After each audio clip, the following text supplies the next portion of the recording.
Hello everyone, and welcome to the second episode. That's right, we made it to two. Good achievement on our part. But yeah, the second episode of the Lookout Sir experience recorded, as we love to call it, because, we love an acronym. I'm here in the initial instance with Phil. How you doing, Phil?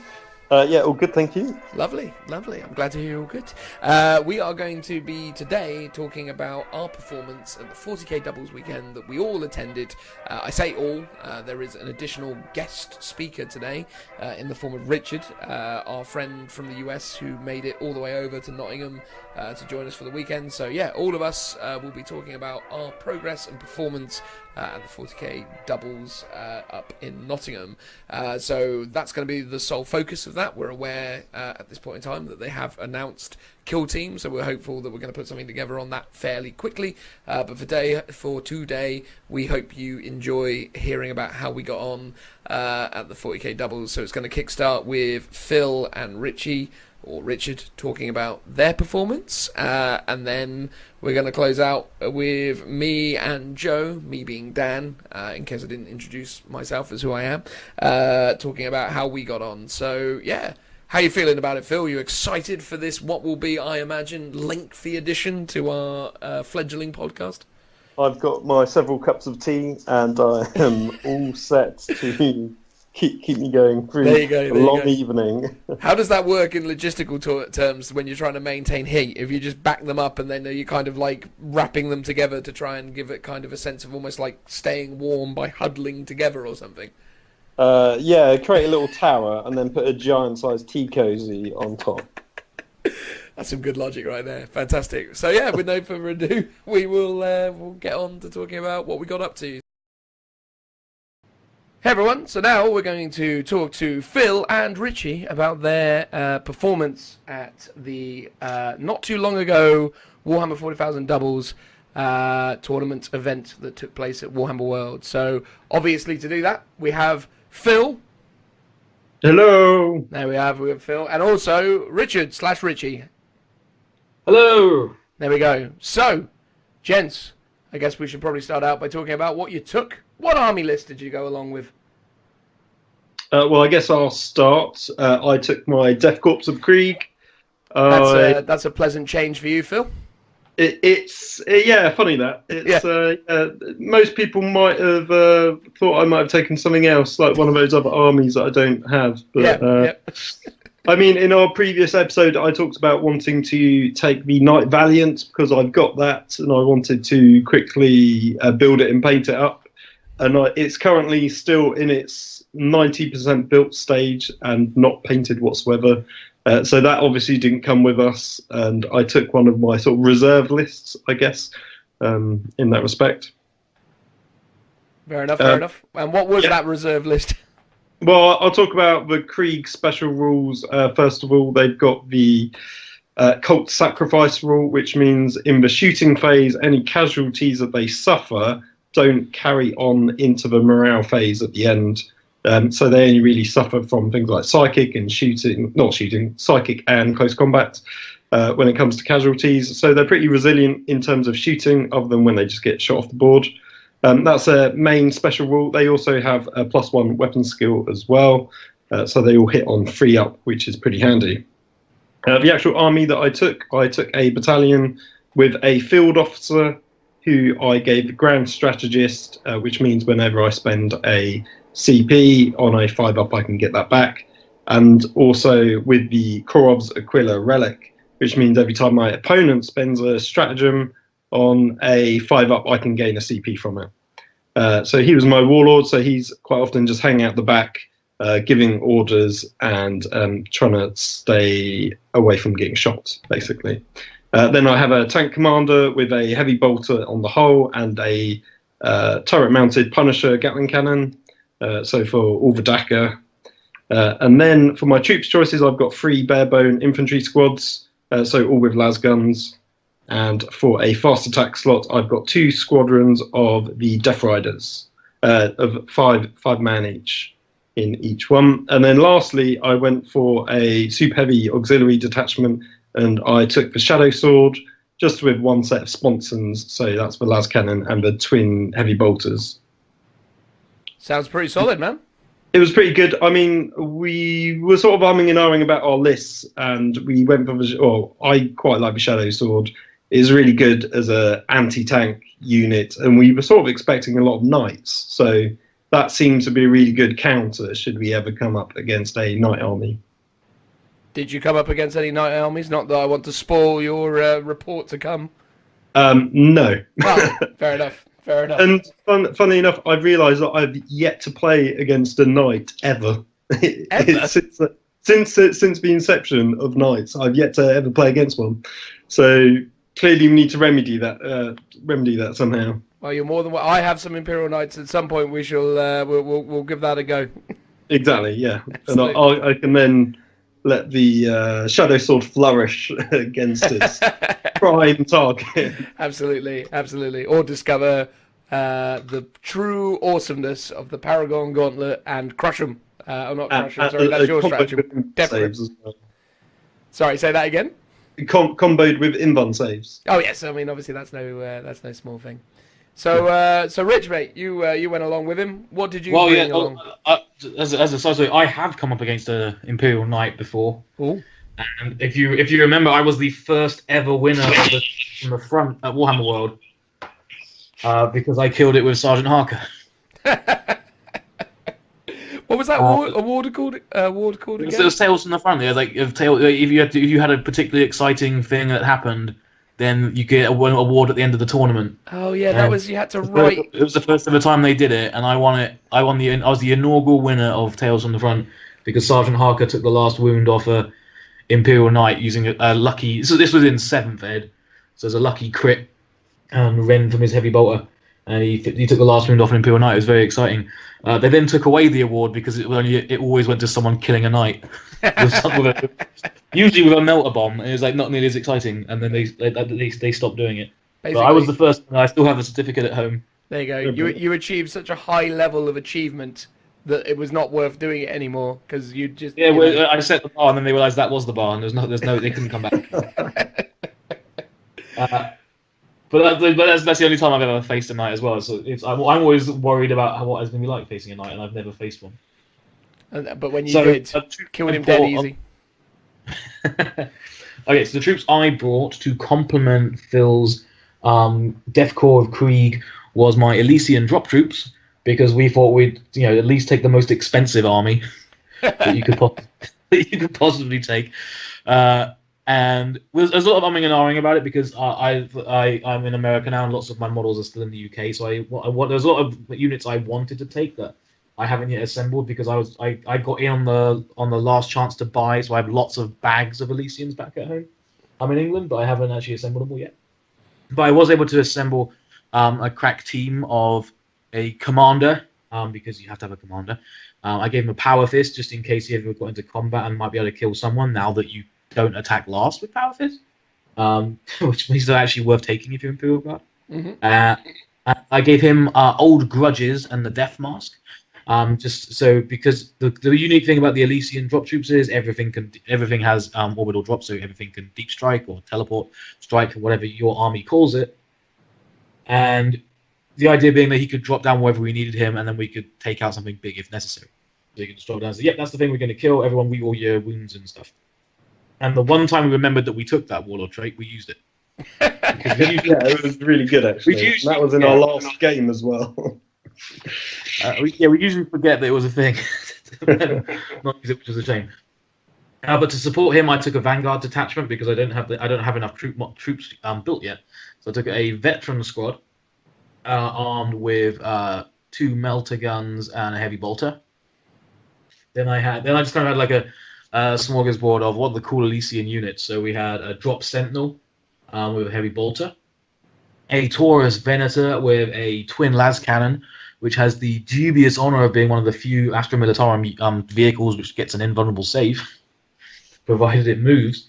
As far as I'm concerned, the absolute MVP of our tournament, the Officer of the Fleet, who, for those who haven't ever used him, he has the option to pick any enemy unit within 18 inches and issue strafing runs, so all of the Elysian flyers can then reroll ones to hit. And once per game, you can call in aerial support. On a 4-up, he does D3 mortal wounds on an enemy unit. And he's only 25 points, so for what he can deep strike. So for what he's worth, he's incredibly good, even if only for in one of our games for snagging like the behind enemy lines and to preventing the enemy deep strikers. He's incredibly useful for 25 points. Can he do the bombardment thing when he comes down from deep strike? Yeah. So his bombardment is slightly different to the officer of what's the other one? I don't use it, but it's the Master of Ordnance. Master of Ordnance, yes. Thank you, Phil. He's different to the Master of Ordnance because the Master of Ordnance has like unlimited. It's basically a basilisk shot he can call down once a game. Whereas the officer with the fleet, he has unlimited range and he can pick something that he can see. On a 4-up, it does D3 mortal wounds, and that's the only requirement. He can do it just once per game in the shooting phase. Wow. But you also, if you take multiples, you can only use that ability once per turn. So if you took, say, 4 of them, you're going to use it once per turn. Regardless of how many officers of the fleet you have, you can't just spam mortal wounds.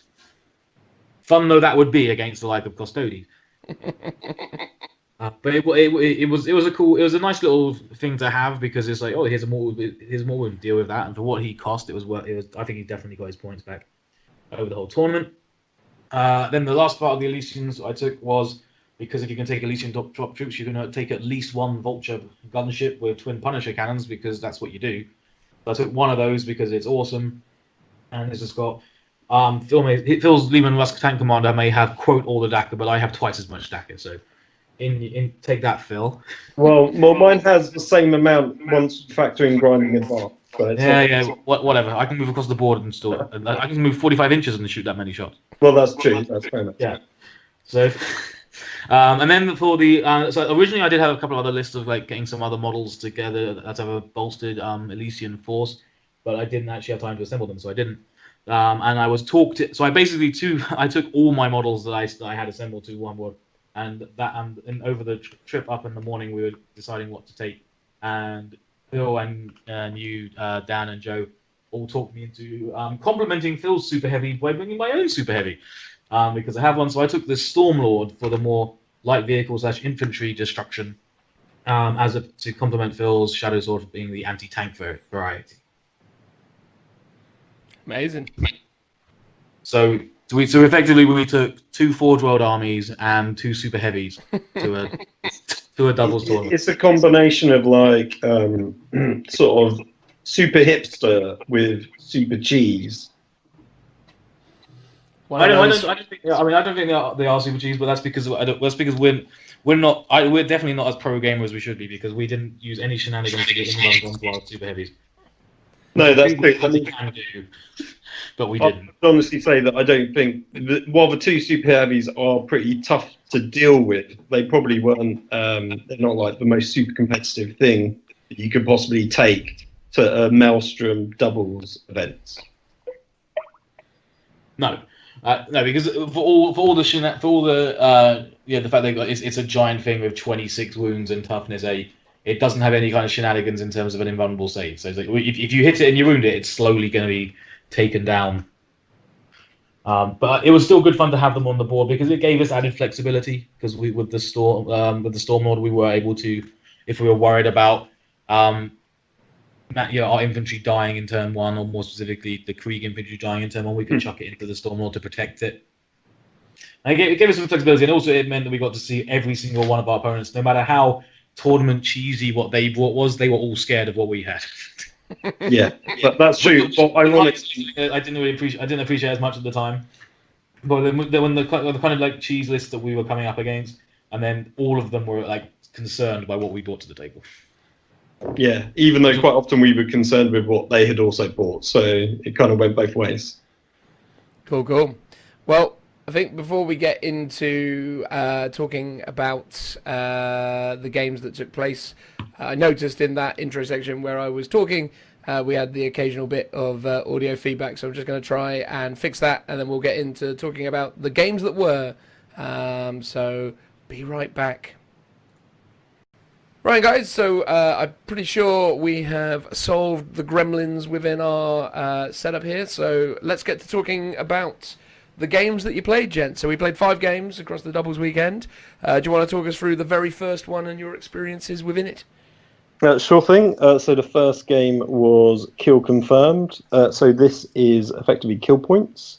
And you also draw, I believe, 3 Maelstrom cards a turn. We were up against 2 lovely chaps. They had Orcs and Necrons. The Orc team had a bunch of Grots, like large 10 or maybe 20-man squads of each. They pretty much sat on the backboard, sort of on some objectives. Then there was 2 big units of Big Mechs. No, not Big Mechs, Killer Cans. That's it. But they were supported by 2 Big Mechs each, which gave them all an invuln save due to their bubble. And that was and there was two of the choppers, copters. I think Death that's what they're copters, called. yeah. Death copters. Yeah. It's called Death copters. Yeah. So they put them in reserve so they could fly on, effectively outflank later on in the game. And then his partner had Necrons, and it was 2 large squads of Wraiths, which were absolutely terrifying when I found out what they did. A Cryptek and a couple of Scarabs. And I believe that's all that the Necrons had. No, because this is literally, no, because this is the second time we're recording this, and if you got it that time as well, they had a Catan shard of the Nightbringer, or whatever it's called. Ah, yes, I keep forgetting about. You've broken the magic, Richard. The magic. Sorry, This sorry, is viewers supposed at to seem home. like a off the cuff thing. Oh no. I couldn't. Sorry, it's my first time on the podcast. I apologise. Please let me come back again. Absolutely, absolutely. Surely it's your second time. Anyway, we digress. Ooh, better. So there was big nasty guy as well.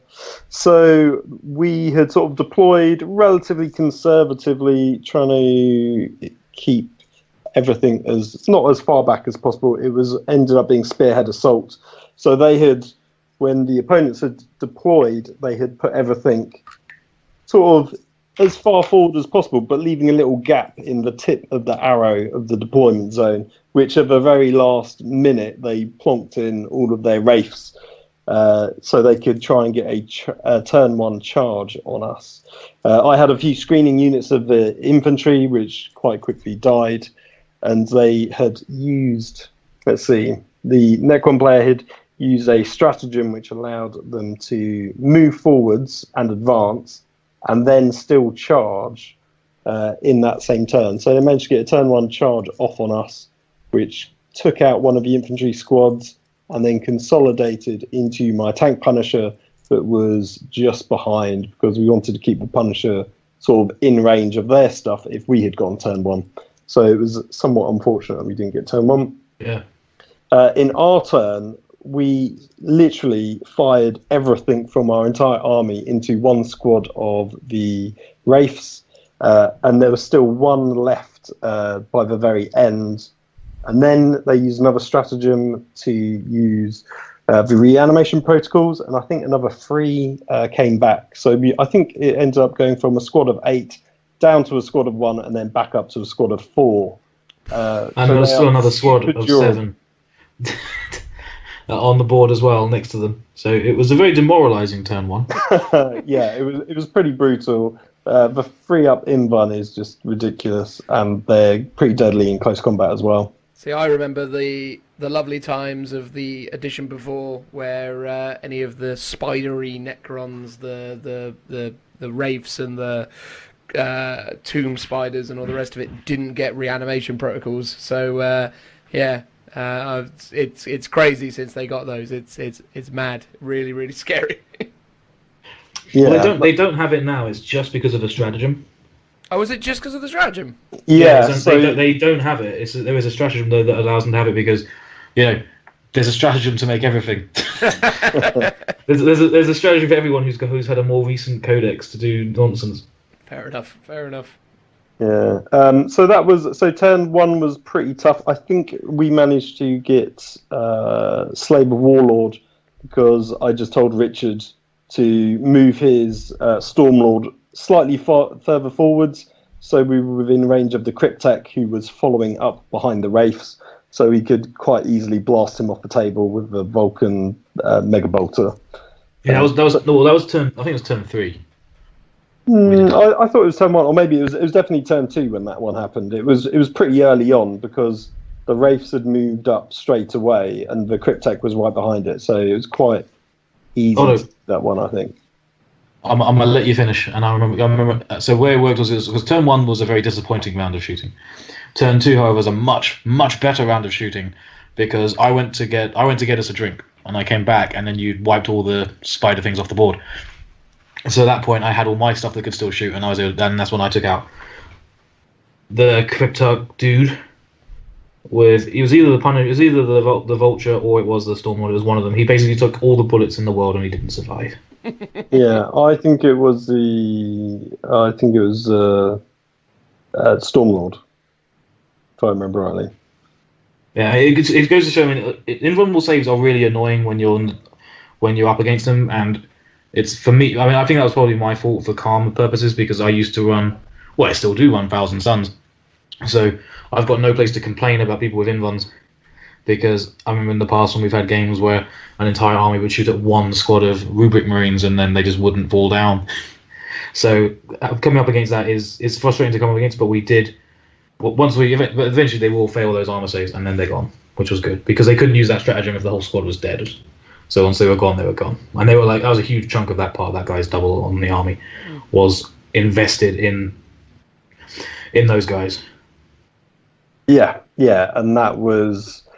I mean, if his partner had done exactly the same thing and just took Wraiths as well instead of Orcs, I think we would have been a lot tougher time. Because actually, the Orcs hung back relatively. They weren't as aggressive, and to be honest, we didn't actually care about them all that much.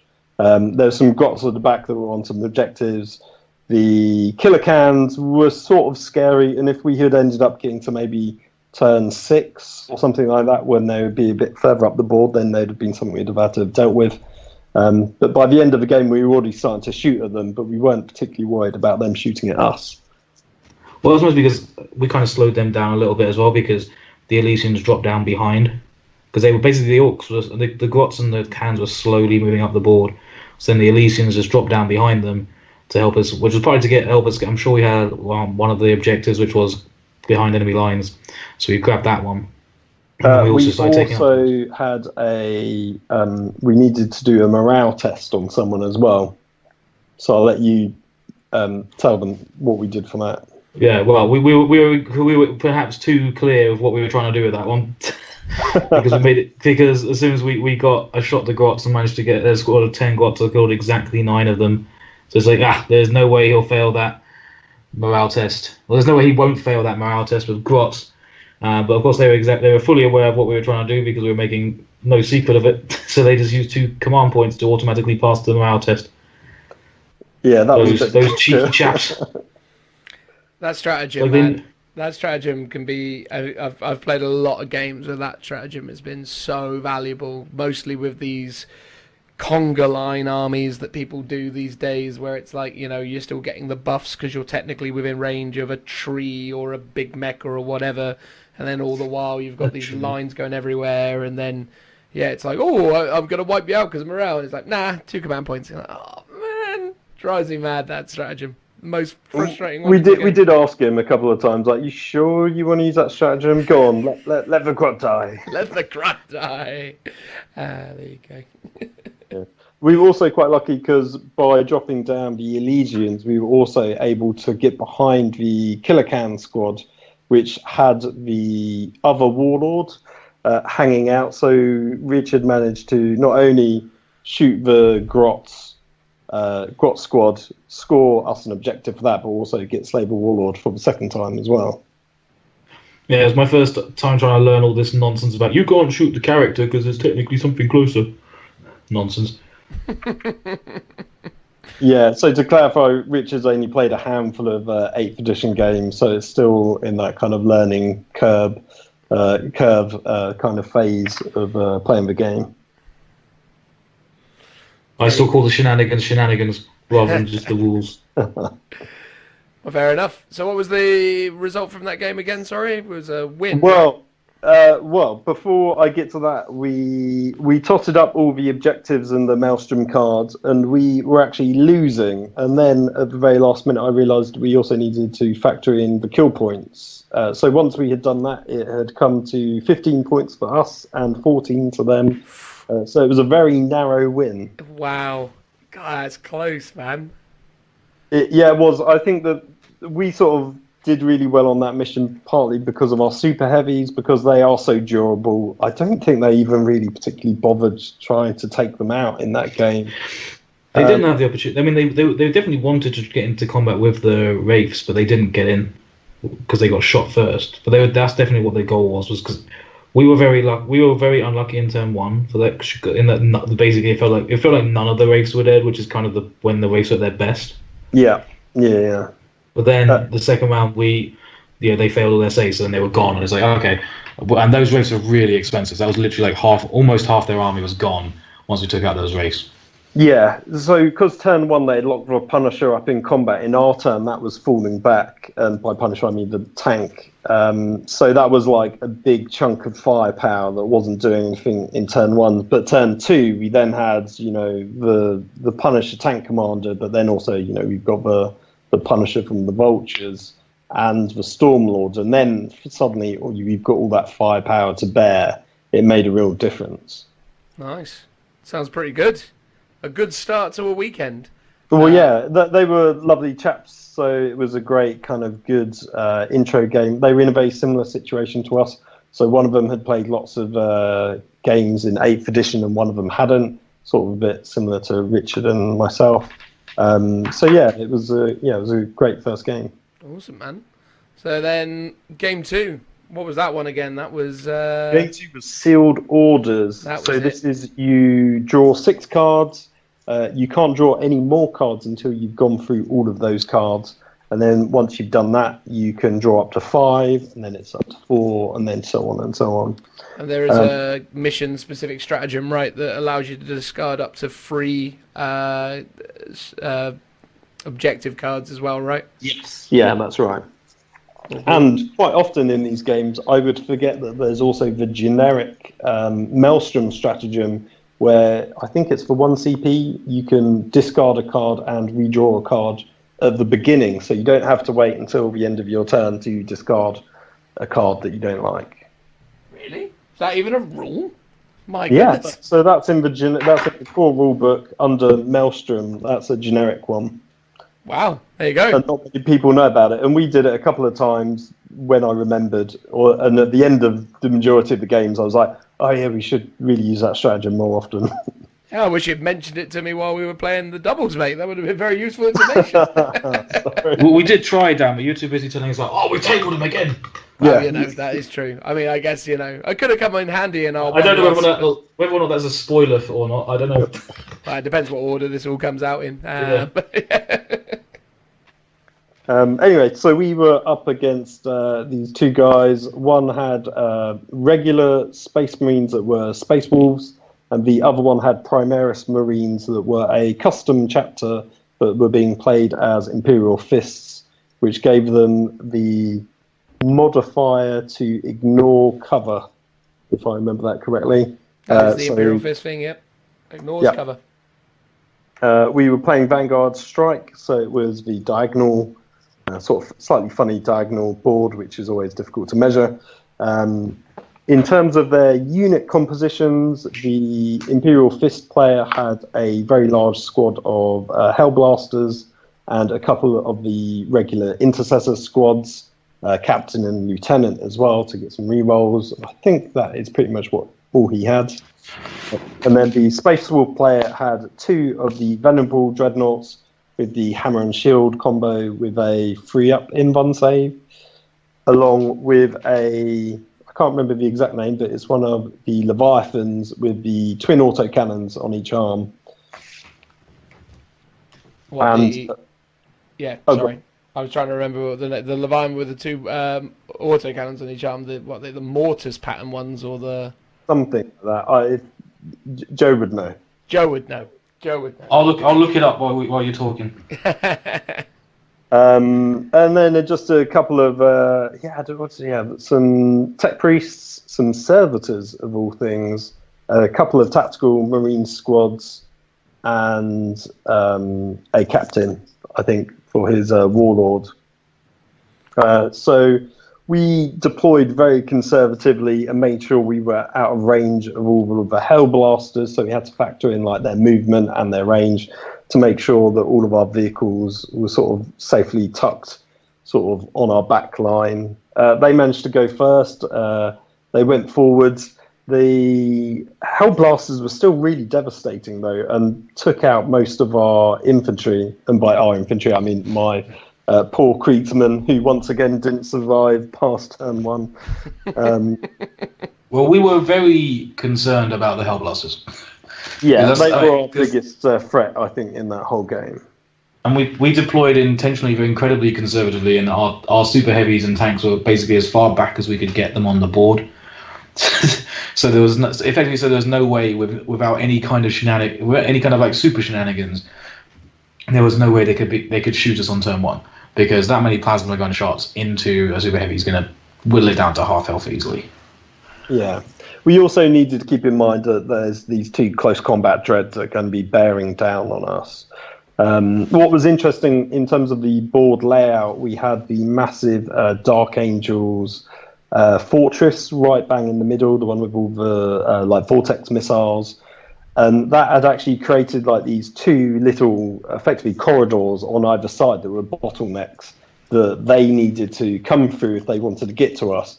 So there was like a little conga line of dreadnoughts, these 2 venerable dreadnoughts going one by one with some tactical squads, and then the Leviathan right at the very back, like trying to squeeze through this gap. So we made the most of that to our advantage. So in our turn, I charged the Death Riders in to lock up those dreadnoughts in combat. I only needed to lock the first one up, because then if they had survived, nothing else would be able to get past, because it was quite a narrow corridor. We also had, one of our objectives was to kill a character in close combat, I believe. So what I was trying to do was, if I'd rolled really high on the charge, I could have snuck around past the dreadnought and also get to the tech priest that was just behind. I was trying to hopefully kill him in combat, but I didn't roll high enough. So instead we just locked up the dreadnought, and I we did a fair bit of damage on it, and he obviously killed most of my Death Riders, but 2 of them still survived, which I was quite pleased with. And then in their turn, they were trying to like smite spam him off just to free up their guys as well, which I didn't manage to successfully do. So I managed to like tie them up for a bit longer, which was pretty cool. Also in our turn 1, we did quite a sneaky tactic where I got Richard to character snipe their Space Wolf Warlord with the Punisher on the Vultures. Sorry, the Vulture. So the Vulture flew right over, plonked itself right next to him, so he was the closest target, and then just shot everything into him. Turns out 40 bullets will take out a Space Wolf commander. That was pretty handy, and it also kind of put the fear into them, because in their turn, rather than sending their Hellblasters towards our tanks, which is what they should have done, they instead turned them around, going behind the big fortress towards the Vulture instead, and they instead shot at that. Which is frankly the point when that was when they lost, because they could have marched forward and started just shooting up our tanks and doing damage, and they didn't. They got angry, they got emotional, and then they went to avenge their fallen leader, which was a mistake. I mean, thematically pretty correct, but I think from a gameplay point of view, probably was what cost them the game. I don't know, man. Thematically correct had their army been Blood Angels, but I don't know. Imperial Fist, you'd think they'd be more, on the mission, but... well, that's true. Yeah. Not quite the Black Rage, as it were, but there you go. They were definitely very angry about the whole thing. Well, they also got a bit upset in our turn 1 when the Shadow Sword one-shot their Leviathan Dreadnought as well. And well, that's what's supposed to happen. That would do it to people, though. I mean, I would be upset if you one-shot my Leviathan Dreadnought. I mean, how many points are those things these days? Like 200, 300 something? 300 points. Yeah, that's a lot. But the Shadow Swords, 425, 450 maybe. It's like it's quite a lot as well. The Shadow Sword's still alive in this example, Phil. Well, that's true. I mean, it was an interesting version of a Leviathan to take, to be honest. Well, the Leviathans they're quite short ranged. They're not, and they put it right at the back of their army. So it was because they were trying to make it so we couldn't shoot it without realizing that we can draw line of sight from anywhere on the model. So you couldn't really hide. Where they had positioned it turn one, no, we couldn't see it, but all I did was move up slightly, and then it was visible. And admittedly, it was a tiny sliver from like the barrel of the Shadow Sword to the Leviathan. But that's how the rules are nowadays. Like, you only need to see a little bit of it. It's not like it's 25% or like a minimum amount. So it was completely fair. Yeah. And that was pretty much the game. I mean, wait, Phil, you missed the best part of the game. Oh, okay.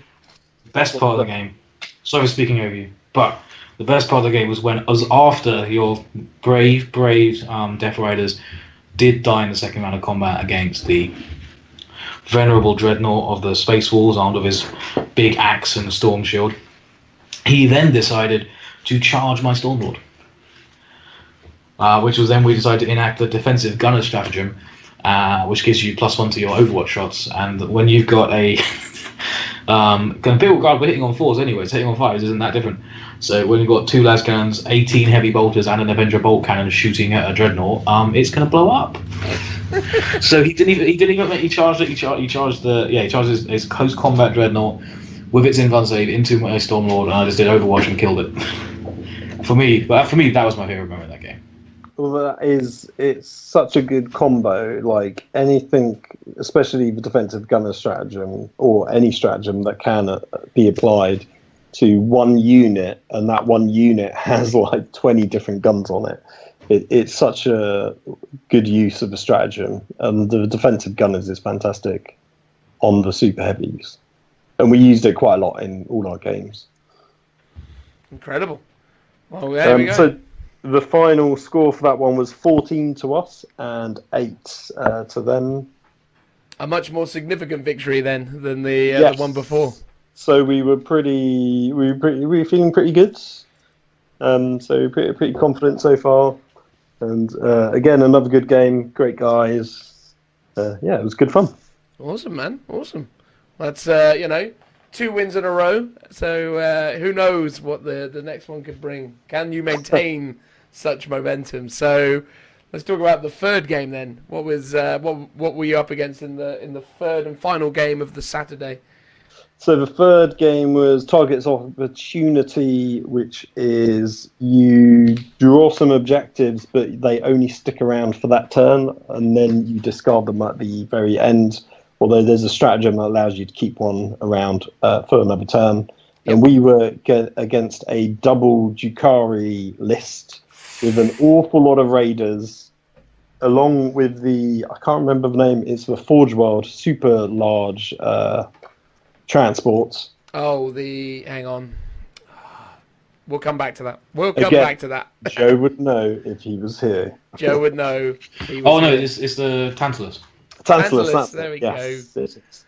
I think there was one of the warlords was a succubus. I can't remember the other one because he never got out of transport the whole time, so that one was pretty inconsequential. One person's army was all kind of close combat themed with witches and basically anti-infantry close combats. And then the other half was lots of long-range anti-tanks with more dark lances than you can possibly count, which was quite. There was a lot of them. Yeah, it was a lot. One thing is worth saying though is that it was a very, very good-looking army, especially the succubus and the witches side of the army, because it was all converted Daughters of Cain models, and it was absolutely beautiful. even when it was kicking our ass, which it did. But Yeah. when it wasn't, it was absolutely. There's a very beautiful army to look at. Oh yeah, both of them, like, they looked really well painted, and I mean technically themed as well, but also quite nasty and pretty competitive. It was definitely our hardest game that we had, and was like a real uphill struggle. So turn one, they got to go first, and literally they knocked the Shadow Sword down to under half wounds quite comfortably. Because of the Dark Lances, it's like -5, I think. So you don't even -4, so we don't get -4. any That's it. So you don't even get a save, which is just a bit unfair. Like it's really painful. Like just give me a 6-up, I'll take it. Like just give me something. But when it's like a -4 and you can't do anything, it's just like, I don't know. I can't say I was a fan. Well, that's what happens when you come up against Dark Eldar and their nonsense of these flying transports with shooting these long-ranged melter guns.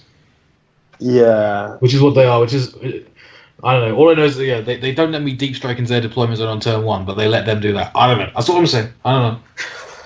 Yeah, so they had cleverly placed, like, the majority of their objectives they had always placed on the very top of ruins or on the buildings. So in their turn, the raiders would just fly up and they'd be on a couple of objectives straight away.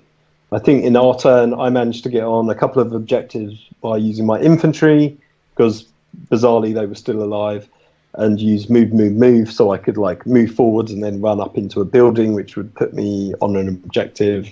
And we had one objective, card, where we needed to score 3 objectives using just infantry, and I'd managed to do it by stretching my infantry out as long as possible. So I had one squad on one objective on top of a ruin, and then another squad of 10 that I had spread out at like max coherency to actually get onto 2 objectives, because one squad can claim multiple objectives now. So we had managed to do it. But this is where we had made a big mistake, because we were so convinced we were going to take out this raider that was nearby it. We were like, okay, we're going to shoot the tanks at it, we're going to take it out, and then the Punisher from the tank commander will wipe out all the witches inside. Because turn 1, we were most concerned about all the close combat raiders with all the witches in, so we really wanted to deal with them. But we'd done really badly on our rolls, and obviously because the Shadow Sword was like down, it was like not hitting as efficiently because it already degraded down by profile. So we ended up down to our last big hitter, which was the tank commander. So we were using the tank commander Punisher to finish off the raider, because I think we'd managed to knock it down to like 1 or 2 wounds. So it was like, okay, we might as well just finish it off with the Punisher. And we had done that, but then all the witches had emergency disembarked and moved onto the objective, which was now, because they're both objectives secured, contesting it. So we had screwed us out of like a D3 victory points in our own turn, which was quite painful when we saw it happening. That is a killer. There's nothing worse than denying yourself a really sweet D3 VP in your own turn. I know, because we were on it and then we weren't on it, and that was completely our own fault, because we weren't really thinking just that little bit far ahead to be like, oh, okay, what happens if we don't kill those witches and they come out? Oh, they will be within range. I guess the thing is, the another annoying thing about things like raiders is you also measure from the hull, not the base. And obviously the hull overhangs the base by massively, so their footprint, so for when you're disembarking or whether you're shooting out of them because they're all open-topped, their range is much greater than what it technically should be if you were to measure from a base, which is what you would do for anything else in that situation. Well, as long as they're moving everything and not like having it deploy, as long as they're not having it deploy over the line by having the base up on the line and the model slightly over it or whatever, then it's not really a massive cause for concern, because the range should theoretically be the same as if they were measuring it from the base or wherever. But I do get what you mean. It's a bit I think that's ambiguous. where you're wrong, actually, because if I remember rightly, and I had a similar thing when I was at No Retreat against some Harlequins using their transports, when it comes to measuring movement, you measure from the base. But specifically when you come to shooting out of, because they're open-topped, you measure from the hull. From any point on the hull. Yeah. Which is why if you're playing against people who, well, these guys definitely knew what they were doing, because every single one of their raiders was basically power sliding across the board, like just basically turning sideways as soon as they stop moving, to give them the largest footprint for choosing targets. They should what they should do is, like, there's a Dark Elder, or sorry, Drakari model to the Raider kits where you can have someone with a big long pike, so they could, like, stabbing down in a motion, but you could probably have that pointing forwards and then balance someone stood on the end of it with a blaster and be like, anywhere from the model. It counts. Yeah, exactly. Woo! But yeah. It was also the first time we came up against, because I remember I thought they could do this, because I remember asking, I think it was one of you at one point, about the fact that these some of these command stratagems are really overpowered. Is there any way to stop them? And it's like, oh yes, the Dark Eldar can do that. And this is our first time coming up against us trying to use our stratagems to do cool stuff. And I can't remember specifically what they stopped, but I know it was important. It changed our approach and let us down a few times, because we were like, yes, we'll use this stratagem so we can reroll ones or what have you. And then boom, and they say, nope, denied. Yeah, there was definitely 2, maybe 3 times in that game where they successfully pulled that off. I mean, each time at least we got our CPs back.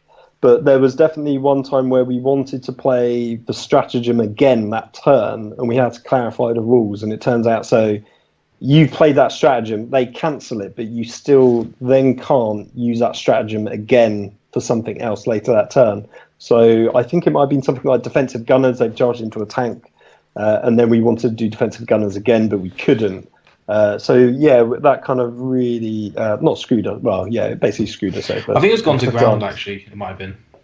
Oh yes, the take cover stratagem. Yeah. Which we used with. So I think there was definitely something they were trying to do defensively, and they said, no, you're not. I think you'll find the rules say no, because Drakari. But the good news is that they'd run out of CPs and couldn't do that anymore when it came to the turn when we just we just had a massive beating from all their blight lances on the first couple on turns 1 and 2. We just charged forward with the Stormlord, and I managed to, using the crush them strategy, I managed basically to drive over and blow up a Raider and a Tantalus at the same time, which was pretty exciting. Amazing stuff. He's like, we've got our giant super heavy flyer that's 400 points. Okay, I'm just going to drive over it. Fair enough. So lastly, I was going to say, the last moment of the game, we had a bit of a last man on the hill sort of moment where we had an objective that we needed to achieve that was in their deployment zone. Richard dropped down all his Elysians onto it, and it was a defend stratagem, so we needed to keep all our guys on it in their turn as well. So they basically had one, it was like the last turn of the game, where they piled everything to try and kill the squad that was on that objective. And Richard, I'll let you carry on because it was your part of the army. And at that point, I don't think I had anything left on the table, in fact. No, they fired every single shot, and I made a lot of good. They literally had everything was shooting at and charging into this squad. This squad of Elysian veterans are up on this hill, and they by the end of all the shooting, they were all dead. Which ended with the succubus chuck. So they had a squad of witches that charged into the sentinel to take that out. So that was out of the picture. Then the succubus charged into the veteran squad to take them out and finish them off. So, but then in the last round of so we had no way of securing the objective. But in the last round of combat, in the last round of combat, my Elysian commander did acting as second. He did run in and then punched the face off of the succubus using his power fist because now they're actually worth taking, and this is very important because I never used to take power fists in the past because unless you had a really good armor, you're gonna be dead before you get to attack. And Imperial Guard, you've got 5 up in one at best, but now because you just have -1 to hit, you can actually go in, go up to like some pointy ears character and punch them to death with your power fist before they can even attack back, which is incredibly valuable, and that's exactly what happened. I'm very proud. Very proud. Well done, Richard. I mean, that was a great sort of highlight. It was a moral victory because it did get a Slay the Warlord at the very end.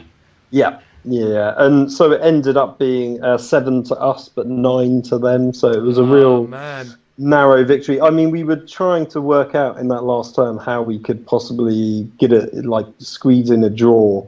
But it basically would have involved shooting them off of another objective with a raider, and we'd done it to one, but we had to do it to a second one, and we just didn't have the firepower.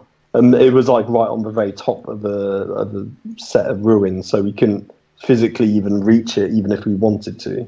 Wow. Yeah, no, Drakari are pretty strong at the moment, man. I like their book a lot. I'm not tempted in any way to do any significant amount of them by any stretch of the imagination, but I do have a few in my collection, so who knows? But no, I imagine Joe is crying on the inside that he doesn't have his Drakari army anymore. Well, I'm slightly crying on the inside. I didn't just buy it off him when he went to sell it, especially given the fact that I sold it to him in the first place. But there you go, such is life. Cool. Well, there you go. 2 wins, 1 loss. How did Game 4 go? This was on the second day, the Sunday. So carry on. All right. Yeah. So this was right at the very beginning of Sunday, and we end up across from us on the table is the Space Wolf player and Imperial Fist player from our second game, and we were like, this is wrong. So they went off and spoke to some guy, and he came back, and basically we agreed to swap with the opponents that were just next to us. And there was like a double, I think it was Dark Elder list that was just next to us. And I was like, please God, let it not be them. And luckily, due to a twist of fate, I think they rolled off for it, we ended up with their opposite, their opponents, who actually had an also really strong list because they had 70 Khorne demons and a massive blob of Necrons. So it was a demon and Necron list, basically, that we ended up against. They had a Bloodthirster. No, no Bloodthirster. They had 2 Demon Princes. Oh, Demon Princes. Sorry, that's it. Yeah, 2 Demon Princes. Some of the... I can't remember what they're called. The Khorne Dogs. The Fleshhounds. Fleshhounds. Fleshhounds. Then they had 3 squads of Khorne Demons. I think 2 of 30 and then 1 of 10.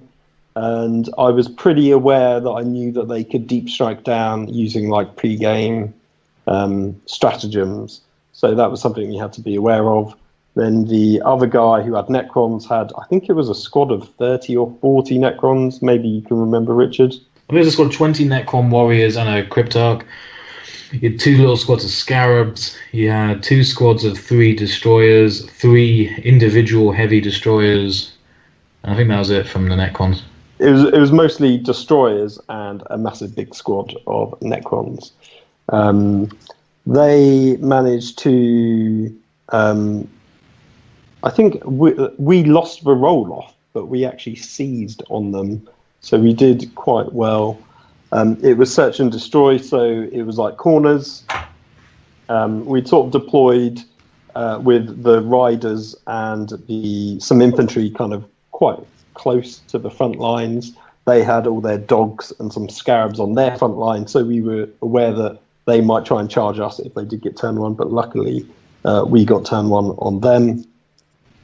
So turn 1 we managed to shoot off the dogs and one of the squads of demons, and there was a couple of destroyers. There's basically a big ruin on their side which had an objective in it, which was probably one of the most important objectives in the whole game.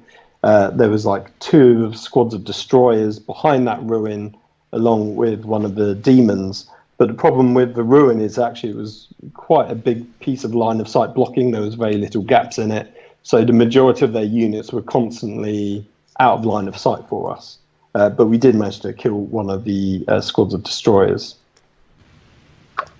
We also had to deploy super defensively because we knew that the Necrons So the big squad of 20 with the Kreptek were literally tucked in the far right-hand corner, furthest away from us possible, but we knew that they could use it was either a stratagem or a relic. I think it might be a relic that can allow them to jump and effectively redeploy on the map somewhere. And they could do that in turn 1 as well. Yeah, because they're on the table from turn 1, that would allow them to do that turn 1. And then also all the demons, I mean, two squads of the 30 were all off going to effectively deep strike down as well. So turn 1 was quite a slow one, and also in terms of deployment, because we needed to make sure that we weren't going to get alpha struck anywhere. We deployed incredibly well. I was very proud of how we deployed, because we were always very conscious of how our opponents deployed, so that we could do our own deep striking. So most of half the Elysians didn't actually deep strike. They were just on the board in our deployment zone, making it so there was nowhere they could come behind us. Yeah, and we always did a stratagem of having the Venator pretty much off the board turn 1, but then deep striking down turn 1 into our deployment zone, so it could have line of sight onto a target and possibly fill up any gaps within our kind of deep striking buffer bubble. But also by deep striking it down, it counts as having moved its max movement, so it would then also always get its invuln save as well. Which is a big thing, because if it doesn't move, it doesn't get the invuln. It's just a very weak buggy if it doesn't move. And to be fair, I don't think hardly anyone ever shot at it. It might have been because it was usually next to a Stormlord. I think they always had Shadow Sword. They definitely always had sort of bigger fish to fry, I guess, and a small buggy with 2 las cannons on is actually surprisingly good, but most people underestimate it. It's massively underestimated, because it has, for a piece of guard tech, to have a 5-up invuln and 2 las cannons which hit on 4s even if it moves, and it's 2 las cannons. That's pretty dangerous. I mean, it did some pretty good sniping for it, even though but it did spend most of the games just hanging out in deployment zones. Is there any fluff specific reason why it's got a 5-up invuln, or is it just because it does? Because it moves so quickly. Oh, yeah. Okay. That's it's basically like Jig. Okay. Fair enough. So what happened next? I think turn 2, they had then pretty much done a counter charge with some of. Oh no, their turn 1. Sorry, they'd done a counter charge against some of our units, such as charging with Death Riders. The destroyers were slowly chipping away at our bigger units. But the main factor was in turn 2, because we had got to go first by seizing. We effectively got to, or Richard, should I say, got to drop down his Elysians, which then created a much bigger buffer for when their Khorne the Khorne demons were coming in. Yeah, and Richard, you've got your. It was to that objective you were talking about earlier in that big ruin. We needed to get that as well, so we dropped the Elysians near that to try to help clear off what was on it. But the result was that we dropped in, the Elysians came down. They did a lot. They missed a lot, to be honest. They didn't actually take out all the guys who were hanging out on that objective. But they did a good job, as they didn't do quite as well as we would have liked. The officer of the fleet, though, he earned his MVP status by just calling in an airstrike and taking out a Necron heavy destroyer in one shot on his own with his supporting fire. Like, that killed that, so he rolled a 6, which means it takes D3 more wounds. It's like, goodbye. Which is pretty awesome. But because we were the way we positioned, and it's slightly accident, as just a benefit of just of how we deployed by necessity in the first place. When it came to their next turn, and I might be skipping ahead, so sorry Phil if I am, that they spent at least 45 minutes coming to terms with the fact that they couldn't deep strike their bloodletters anywhere on the board useful. I mean, it probably felt that long, but I don't think it necessarily was. It was probably more like 10 or 20 minutes. But they did spend a long time in their movement phase trying to work out where they can put those Khorne guys down. And basically, it was in the 2 places we thought it would be, which is one is in the woods, which is right in the corner next to my Shadow Sword, and then the other one was right in the middle of the map. Right in the middle of the map, there was a bastion, and it was basically all along there, which was to then charge into the Death Riders. So just before that, we had the objective that was in the ruins that we talked about. We had basically, Richard had needed his command squad to do a really massive 10-inch charge, which would allow him to get on that objective and contest it, because then that would deny them their defend objective card that they had got, but it would also, I believe, give us the objective that we also needed. So it was a bit of a double whammy, that one. Unfortunately, we didn't make the charge even with a reroll, so we didn't get those points. And then when they had come down, as we'd said, they'd spent ages trying to work out where they were going to go. They managed to charge in, and in their turn, they just needed to kill 3 things in close combat, which I did quite easily because 3 units. It is wipe out 3 units. Yes, 3 units. 2 of which were my Death Riders, and I think 1 of which was my your command squad. But then also the blood, the demon prince had also managed to then consolidate in, or pile in even, into your commander and kill him as well. So they managed to also get Slay the Warlord off of him. When the Khorne demons had charged into my Shadow Sword, I had done a double whammy of defensive gunners and the Vengeance for Cadia stratagem. So I was hitting on 5s, re-rolling all failed hits and all failed wounds. I think that's right, rather than hits and roll wounds for 1. And that's very rare that you actually get to do that stratagem, because it's only against chaos. But it was super useful in this game. And I think out of the squad of 30 that had charged me, I managed to kill maybe 7 or 8 of them, just from Overwatch alone. So that was a real big deal for them. There was also a funny thing in terms of the Demon Prince when it charged your Vulture as well, Richard. Oh yeah, I had just remembered that. Yeah, so the Vulture did good. It did a lot of damage. It took out one of the squads of demons that was on the board on turn 1, but then it got charged by a Demon Prince, to which, similar to the same combo you did, Phil, is that we did when he charged in. I said, okay, I'll use defensive gunners and Vengeance for Cadia, and I took the Demon Prince down to, it only had 2 or 3 wounds left, but it wasn't enough to stop it getting into combat and killing the Vulture in 1 turn. But it was a pretty impressive round of Overwatch fire. That if it had just been a little more lucky, he would have died in the process.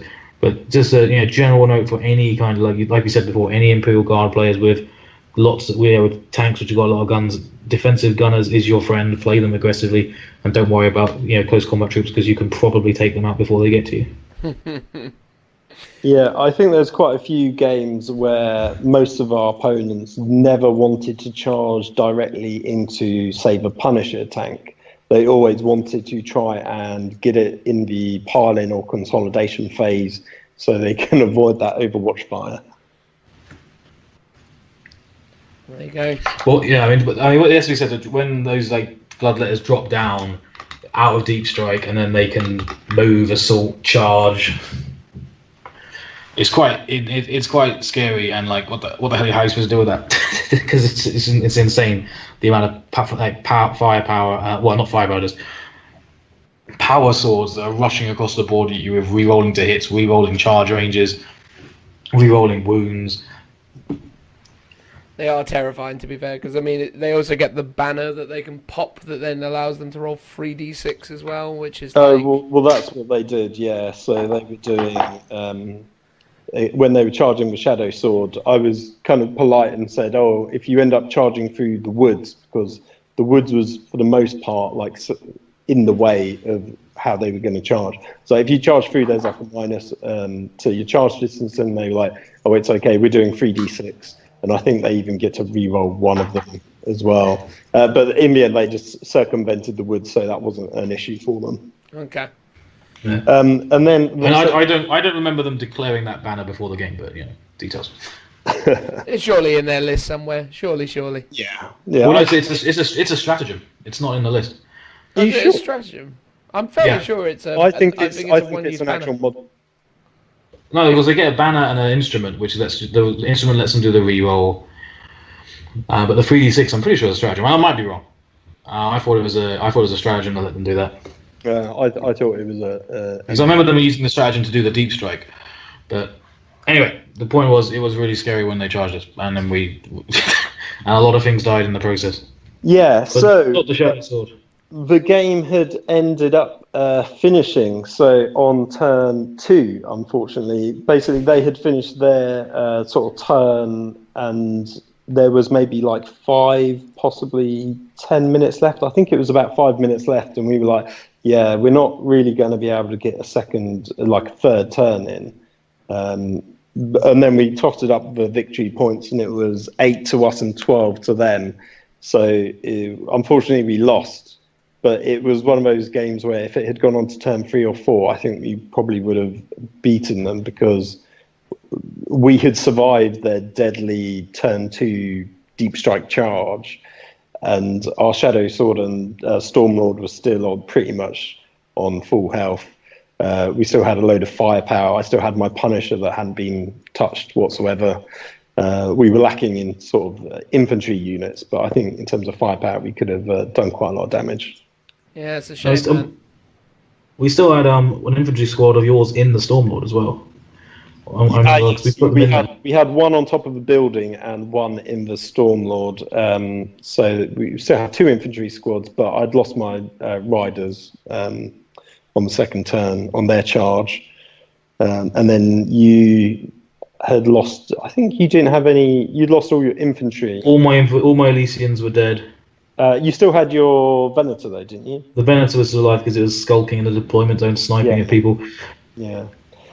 So it was a good, tough game. A bit disappointing that it didn't go on long enough, but I think part of the issue is you've got 2 armies at deep strike, and you're also countering deep strikes, and they had, the Necrons could deep strike from turn 1, so we were very careful about our deployment and every movement phase, and then they were very careful about all of their movement phases, so it just ended up going on a bit too long, unfortunately. Yeah. I think we talked about it. It's like, I think it's just a necessary evil that occurs with 2,000 points in a Maelstrom game, because every single turn you're rethinking your strategies. Yeah, it's. I guess we can talk about it now, but like I said, it's the fact that every turn you're sort of drawing new cards, and it's not like it's just one person where I'm making the decisions on my own. It's we need to make those decisions collectively as a team. Every single turn, we can't be doing that during our opponent's turn, which is ideally what you would be doing. And if it was Eternal War, it would be a different thing, because when they're playing their turn, we can be having a chat, working out what we're going to do in our turn. Yeah. And Maelstrom, that is completely out the window. I think the issue, though, is that, and I kind of sympathise with the events team at Warhammer World in terms of them using Maelstrom as opposed to using Eternal. One of the things with Maelstrom is, although it is obviously by its nature random, it is also a good random, because one of the big problems we were seeing with the Eternal missions, the chapter approved Eternal missions, was that it massively favoured what I lovingly call, and what a lot of people I believe lovingly call, conga line style armies, which were just pure attrition and pure shenanigans. And I think it really sort of hurt the game a bit to see those kind of strategies take the foreground of competitive play. So I think at least with the Maelstrom missions, it added a certain amount of dynamic play that you didn't see in the Eternal missions. But I do agree with you, the combination of 4 players or 2 teams of 2,000 points, and the ever-changing ebb and flow of gameplay did definitely result in some serious issues with completing a full set of at least 5 turns. And I mean, to not even get 3 turns out of a game is really tragic, though. I think, had you said, we would have got 3 turns, fair enough. You can kind of, by the end of turn 3, definitely by the end of turn 4, you've got a pretty good idea of who the actual winner likely is going to be.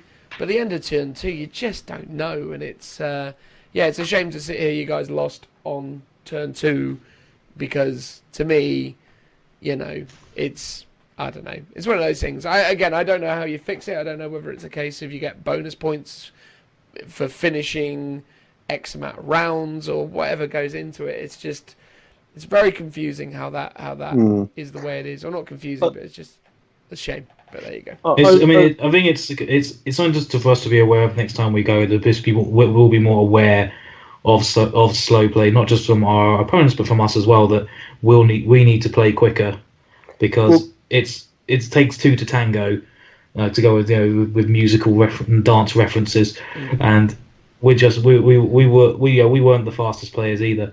If we, truth be told, but something for us to be aware, like for next time doing any of these kind of events, is that it's not a friendly. It is a tournament. When the clock runs out, the clock runs out. Yeah. So it's making sure that we are playing as efficiently as possible, so that we can get the full amount of turns, rather than playing overly cautiously and then not actually getting all the amount of turns that we need to win. Yeah. One of the issues that we also had is, so we both took the 2 super heavies, and we're thinking, oh, this will be great. We haven't got loads of units. It will help speed us up. But actually, because of the way your targeting works, when you have a unit that when you shoot, you have to declare everything that you're going to fire. You can't just do one gun at a time. And because we've got 2 of those units that require that, there was a lot of... we had to have a discussion every turn, like who's shooting at what, with what guns from those super heavies. Okay, what's the Volcano going to be most optimized at shooting at? What's the Vulcan Megabolter going to be most optimized shooting at? Where are we going to fire all of our heavy bolters? Are we going to try and put it into this one squad to kill this one thing that we definitely have to kill? Or should we maybe take the risk and sort of assume that we'll kill it with another big gun, and then save those shots for a secondary target that will be quite useful to kill? So rather than sort of dual playing, where I'm doing my shots from the Shadow Sword and Richard's doing his Stormlord, both at the same time against the opponent, we would quite often, I would be doing one thing and Richard would be waiting to see how I did with the Shadow Sword before he would then go on and do his units, and most notably with the Stormlord. So that is one element of sort of slow play that we weren't originally anticipating. Yeah, I mean, that's fair enough. And I mean, at that point, what you're talking about there is just more the logistics of managing the nature of the game. So, I feel like the term slow play probably more refers to people purposely trying to, manipulate the game by, purposely playing slow. But which is another thing that I always feel like massively favoured those kind of conga line style armies, because they're so vast and because they've got so many models in them. They take forever to finish turns, and again, it's and again, that's no criticism to anyone who's ever used one of those styles of armies. I just think again, it's just the nature of the game, right? I mean, ultimately, Warhammer 40,000 8th edition from the outset was touted as being this much more speedy, much more much more efficient and quick game. I feel these days, with all the very slight variations of rules, it does seem to take longer, because you do have to sort of check stuff. Because back in the day, you could go, oh, I've got Deep Strike. Okay, cool. Deep Strike. I understand what that is, because Deep Strike's always Deep Strike.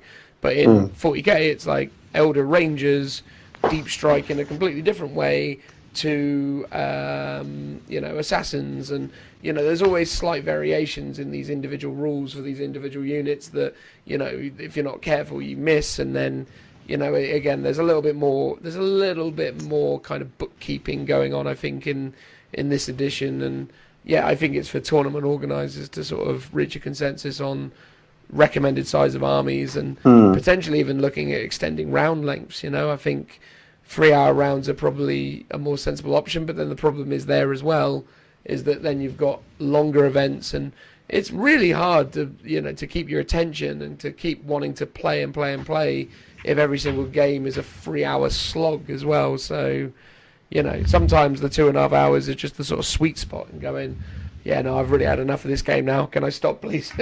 Yeah, I think one of those, another reason why the game's gone too long is because we haven't had much experience playing against some of these armies before. Yeah. Like, you're doing an initial meet and greet with the guys, and then you're saying, oh, can you talk me through your army? What have you got?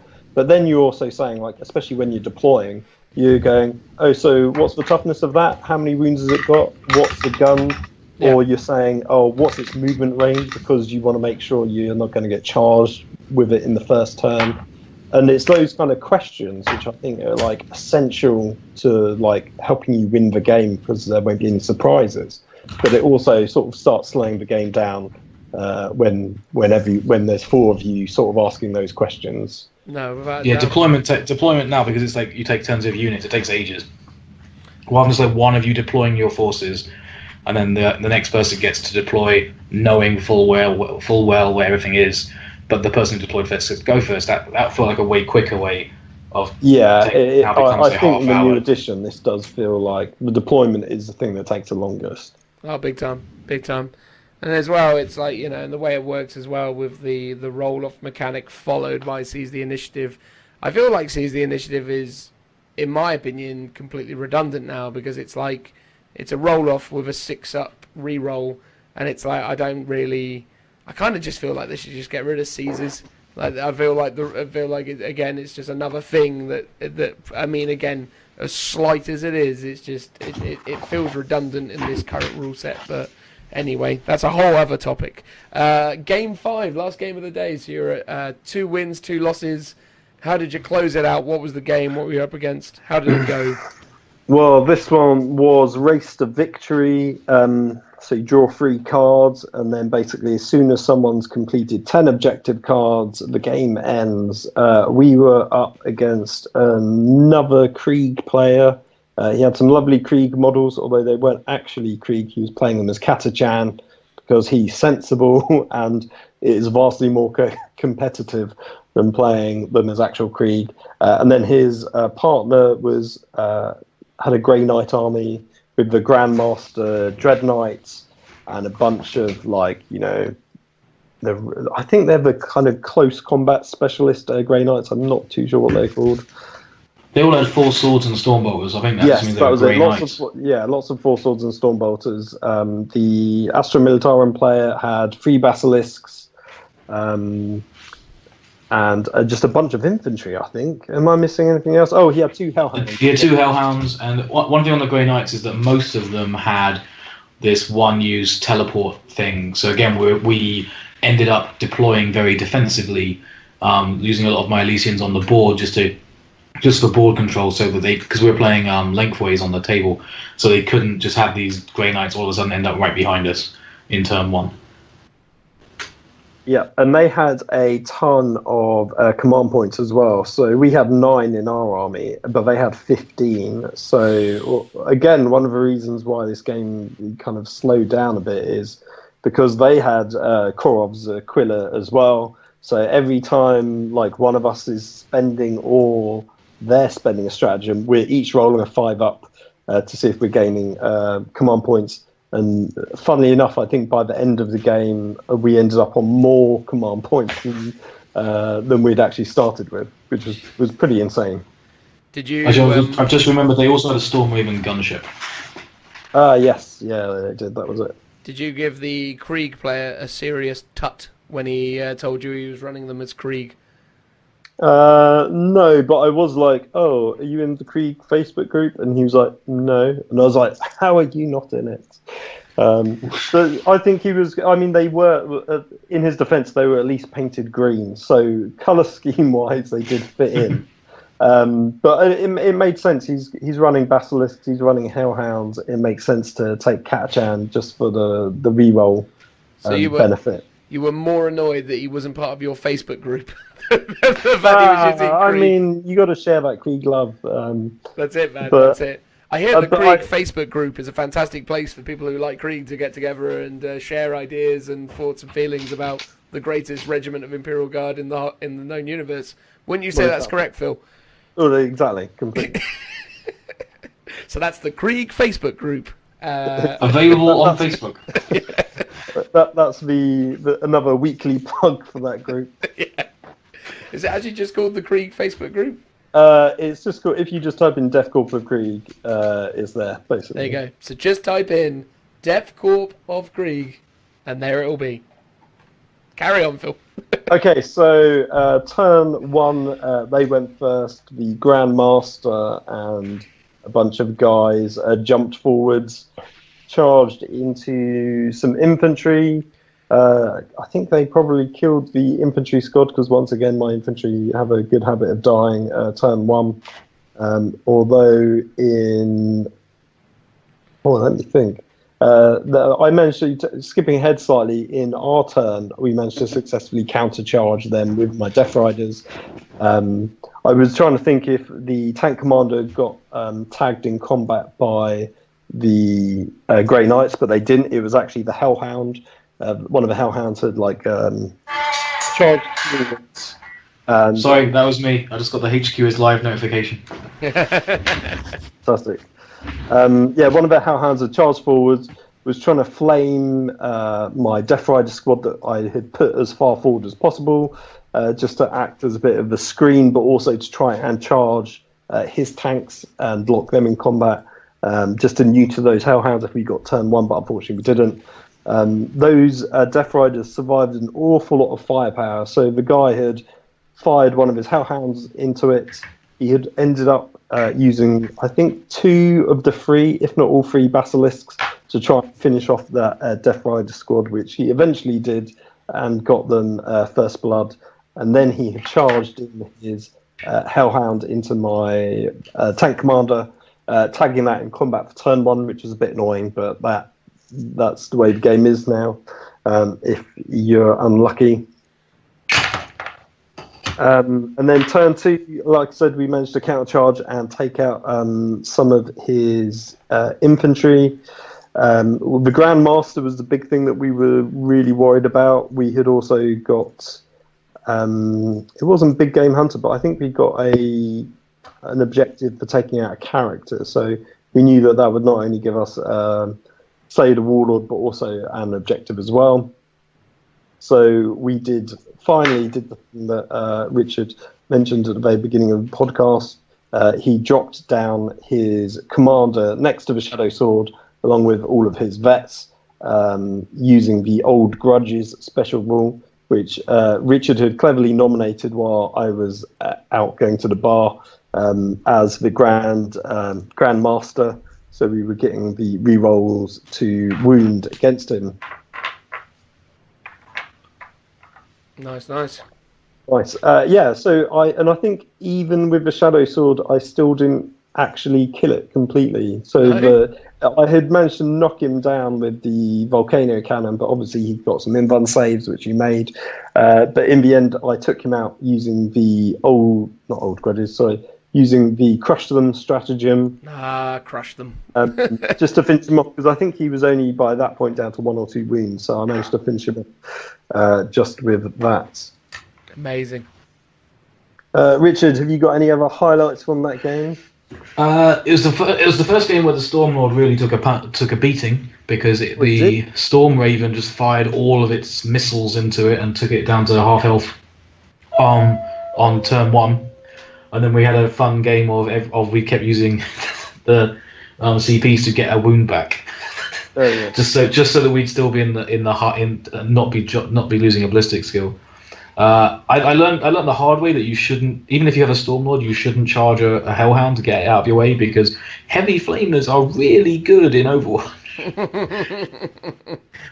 Really good. So that was something I learned there. What was a kind of a big? I think for me that game was it felt very long. It took a long time because they had lots of their artillery shooting the Vulture, and it didn't die for a lot of the time, which was funny when it got 2 direct hits from Basilisks and then he rolled 1 to wound both times. That was quite fun. Well, they had also shot every squad into it, so the Vulture had ended up sort of down their half of the board, taking out one of the Hellhounds.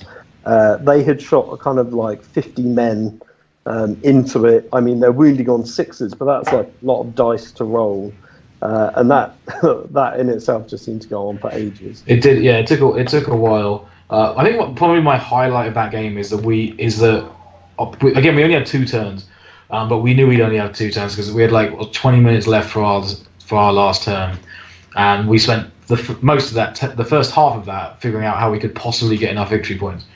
And we figured it out was the only way to do it and I had to look up to make sure I pronounced this right, was to do it by an elaborate Rube Goldberg machine.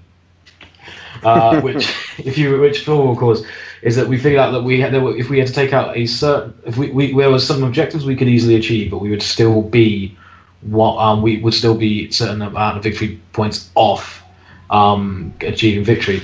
So the only way we could do it was to take out a vehicle in their deployment zone, or which all that was left was their basilisks, and also if we take out one of their commanders. So the plan was to use all of our big guns to shoot the basilisks at that were right at the back of the board, who happened to be within 6-inch range of their warlord, and just hope that the basilisks would explode and take down the warlord with them.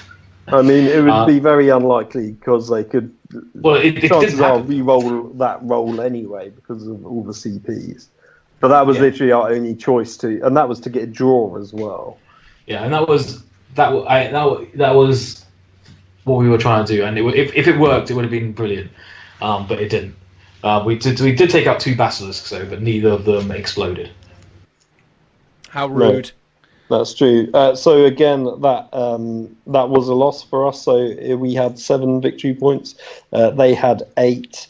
And in both of those two games that we had lost, part of it was coming down to the fact that they got a couple of cards that were like D3 victory points, and they rolled a 3. And then I think maybe in the game before we didn't have any card like that, and then in this one I think we might have, but we rolled a 1. It's like so that roll kind of dictates who wins and who loses, which I think is a bit unfortunate. I know some tournaments set that as a fixed value rather than as dice roll, which I think I prefer. Would that have, if it was a fixed value, would that have made a massive amount of difference for you there, or it would have done, wouldn't it? It would have been a draw. It would have been. Chances are, it would have been 2 instead of 3, and then if we had also got one of those, it would have also been a 2. So it could have made the difference, I think. Yeah, no, big time, man. And then again, unfortunately, it only went to 2 turns. But I think if we had gone on to turns 3 or 4, the tide would have slowly turned in our favour. Again, it's all down to the cards that you draw. But in terms of the actual battle, we had taken out most of their big hitters. I think we'd taken out their. Is it Stormbird? No, it's not. Is it? What's it called? Stormraven we took out. Stormraven. Actually, because that was it. All their entire Grey Knight army was dead. All their tanks were dead. All they had left was infantry and 1 basilisk. Yeah. And you had only played 2 turns of that game. Yes. Wow, man. So that again. I mean, great example of like. Based on that, how could you have not won had you gone on for for another 2 turns or something? It would have come down to the objectives though, because they had the infantry sitting on half the board, and then a lot of it. So I mean, it's one of those things where like I'm going to be in future tournaments. I'm going to be very conscious of making the pre-game pleasantries as short as possible, and also being conscious of slow play ourselves, because we effectively kind of robbed ourselves out of the ability in 2 games to get to get further through the game, and to get to that turn 3, because that's when they're going to be hyper aware of going forward. Yeah, we did have because we were trying to work out how to score those max objectives, and it's like we had sort of midway up the board, they were on an objective that we needed, and I worked out that I was trying to work out if my tank commander, using effectively the move on himself, could basically move again to get up there. And I think he was just out of range, but again, there was no way to get on it and also shoot off the infantry squad that was near it as well, because his guys have OBSEC. Unfortunately, mine didn't, because it wasn't in a Vanguard detachment, which could have made a bit of a difference, I think. But instead, we did the same order and ended up just using him to get Linebreaker instead. Fair enough. So after your 3 losses, 2 wins, where did you finish in the overall rankings of the weekend's event? So there was 82 players in total, and we placed 60th. 60th? Did you get many favourite game votes or best army votes or anything? Let's have a look, because I do have it somewhere. Da-da-da-da. Here we go. I So think we got 1 favourite game vote, I think. we got one favourite game vote, which, considering we had two super heavies, I'm not too surprised. But we did get 2 favourite army votes. Nice. So it wasn't too bad. That's Not pretty too good. bad. Pretty Yeah. good indeed. Awesome. Well, there we go, gents. So my prediction from the first episode was pretty bang on, sort of near the bottom of the middle, or the top of the bottom, however you want to look at it, but definitely not at the very bottom, which I'm quite glad about. Oh, there's 89 players, sorry, not 82. They are even better. Yeah. I remember when they used to be on 2 sheets of paper. So my goal was to come away on the first sheet, and this year they put everything on 1 sheet. So you've I guess achieved we your goal. won. I achieved the goal by default. Oh, amazing. Well, there you go, gents. Well, yeah, cheers for that account of it. That'll wrap this up. Me and Joe will have either spoken about a bit or be speaking about it next. Most likely speaking about it next, because that seems like a logical way to proceed. So I shouldn't have really suggested that it would have been any other way. So, yeah, let's move across to that now, then. Transitional moment. Woo. All right, guys, that was how me and Richard did. Next up, we've got Joe and Dan talking about how it went for them. We've now got Joe back in the studio, so to speak. Say hello, Joe. Hello. And then Dan still here. Say hello. Indeed. I've never left the studio. To suggest it's a studio is probably a little bit over the top, but I'll still go with that. Studio it is. Digital studio of Skype, shall we say. I assume that's what the S in Skype stands for. Must be. Yeah. So go on, guys. Talk us through the list that you had. Will do. Joe, would you like to start with your contribution? Yeah, so I was running Custodes and Assassins in my list. So first I was running a battalion with 2 shield captains on bikes. And 3 squads of normal Custodes on foot, 2 Eversaw assassins, and a Camadus. My warlord was one of the shield captains, and he every game ran the warlord trait of I've completely forgotten the name. The one where he gets the 5-up, feel no pain. Isn't that No, yeah, I've completely forgotten the name as well. The one with the 5-up feel no pain, which isn't even called feel no pain now anymore, is it? The one with the when you get wounded on a 5, you ignore it. Yeah. And then I had the Superior Creation. That's the name of it. That was I remembered now. Yeah, good work. And then the relic of the Auric Aquilix bike, which gives him a 3-up invuln, and he can re-roll charges. Very useful. And every game, I always paid the 2 command points to make him the victor of the blood games, which basically means that each turn he can re-roll to hit, to wound, or save. But it's always turned out to be saves because he re-rolls all his hits and to wounds anyway. As part of. So yeah, and he was basically our tank. We just go in and soak up everything. But that was my army. There you go. Yeah. There you go. You were bringing a whole 3 command points to the table with that. 5 command points even. Oh my god, I'm old school. 5 command points. Well, it was 5, and then I used 2. So oh yes, there you go. That was why correct. the number 3 actually worked in my head when I said 3. I thought I was right, but then I was mistook myself for thinking about old battalions. But anyway, I too took a battalion. That's one of the things I took, and that was made up of Blood Angels. And then that battalion was complemented by a single super heavy auxiliary. God, I can't find words today. It's been a long day. Anyway, a super heavy detachment of 1 Imperial Knight, an Imperial Knight Gallant. He was House Tyrannus of the Adeptus Mechanicus. But because it was an auxiliary detachment, I didn't derive any benefits from the house traits, because obviously you need to take a super heavy detachment, not a super heavy auxiliary detachment, to gain the whole 6-up I ignore wounds that are done to me shenanigans. But yeah, that was that one. And then on the Blood Angels side of things, we had a captain with a jump pack, Thunderhammer, and Storm Shield. They may sound familiar to you for some reason, but that is what that was. We also had Lamartes, obviously the chaplain of the Death Company, or not necessarily the chaplain of the Death Company, but a chaplain that has become part of the Death Company because, Sanguinius Rage and so on and so forth. We then had I had two units of intercessors. I had not been in a position to model the intercessor sergeants with chainswords, but I asked every single one of my opponents before every single game to clarify if they were comfortable with the fact that my sergeants didn't have a chainsword on the model, but because they're Blood Angels could have them.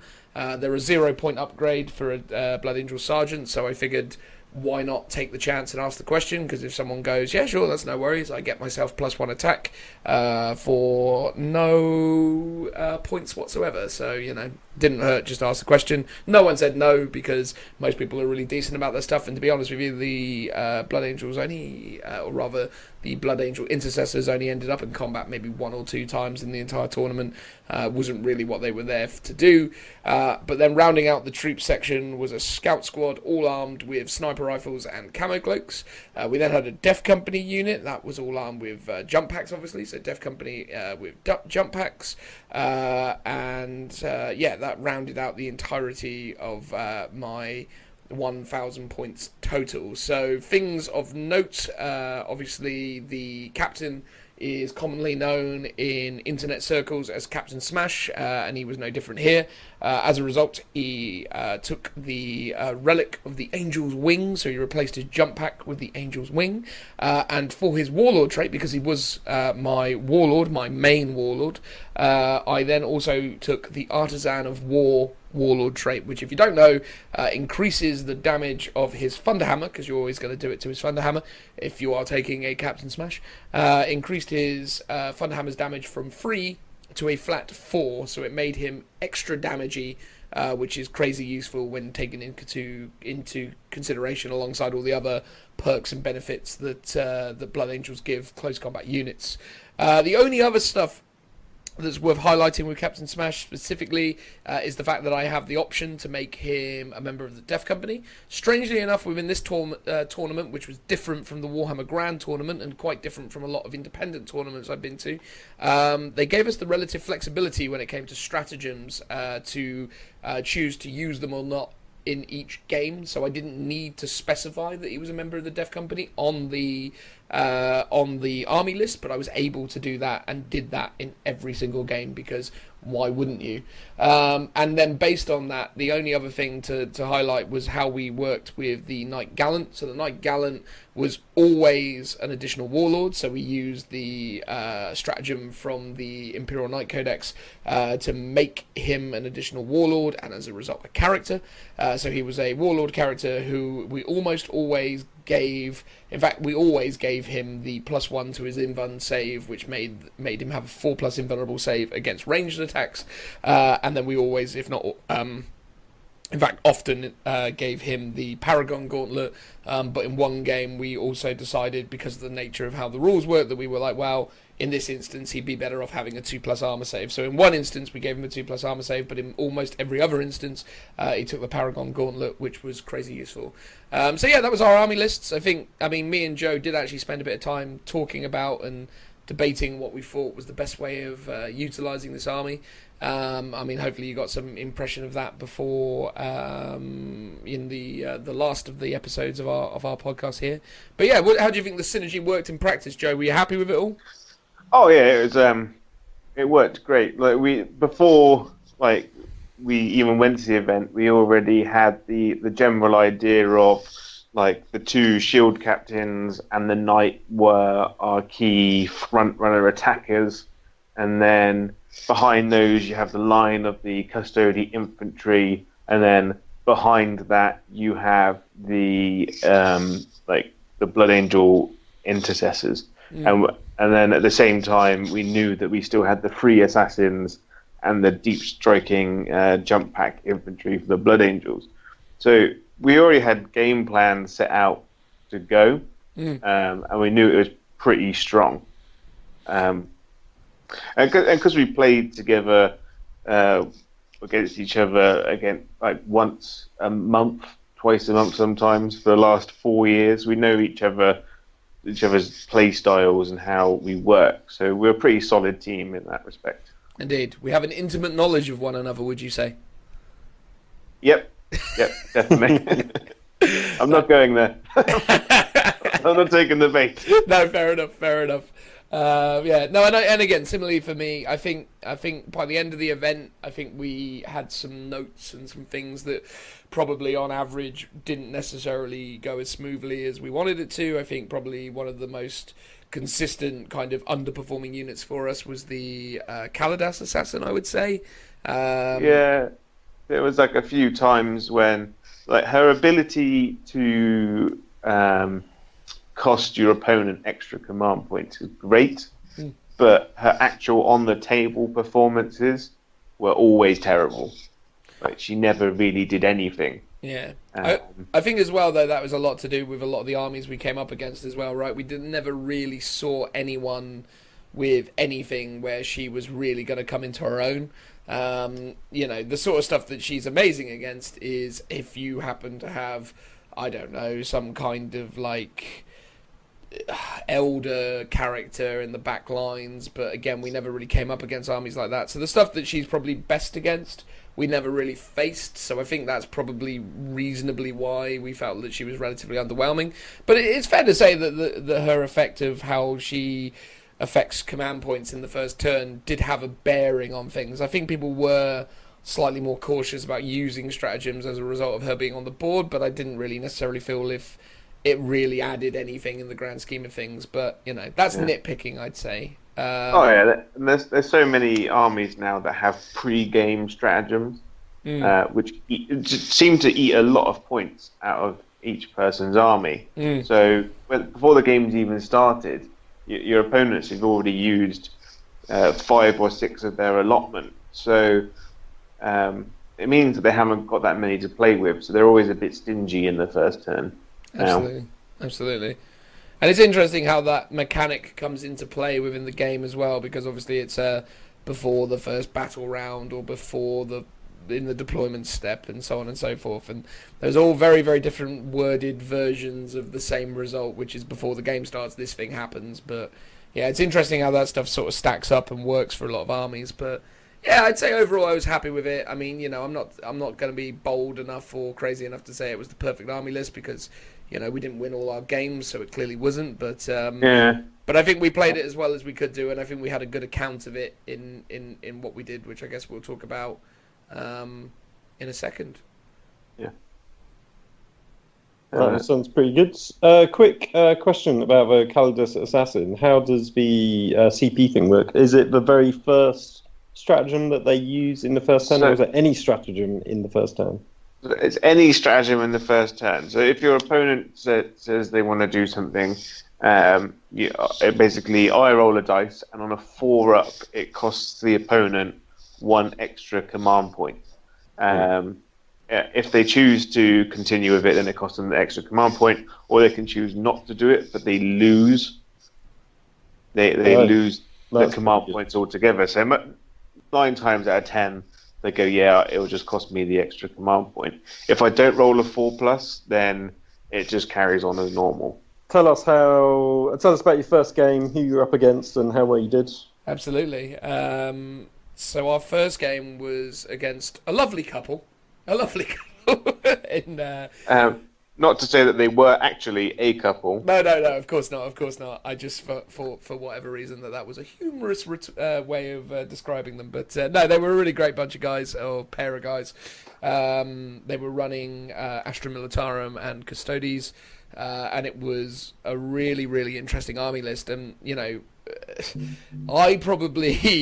I'm surprised that the game went so well after the way I started, because I got a bit weirdly rules lawyery at the start, and I didn't mean to. I was just trying to sort of gauge what had happened, because as they approached the table, they had a box full of Custodes bikes, and me and Joe had spent a long time looking at running an army of entirely Custodes bikes, but we're like, oh wait, no, we can't do it because the rule of 3 is adjusted to a rule of 2, and the way to do it is to do it as a spearhead, and you can't run, not spearhead, sorry, an outrider detachment, but you can't run an outrider detachment because you can't take 3 units of bikes.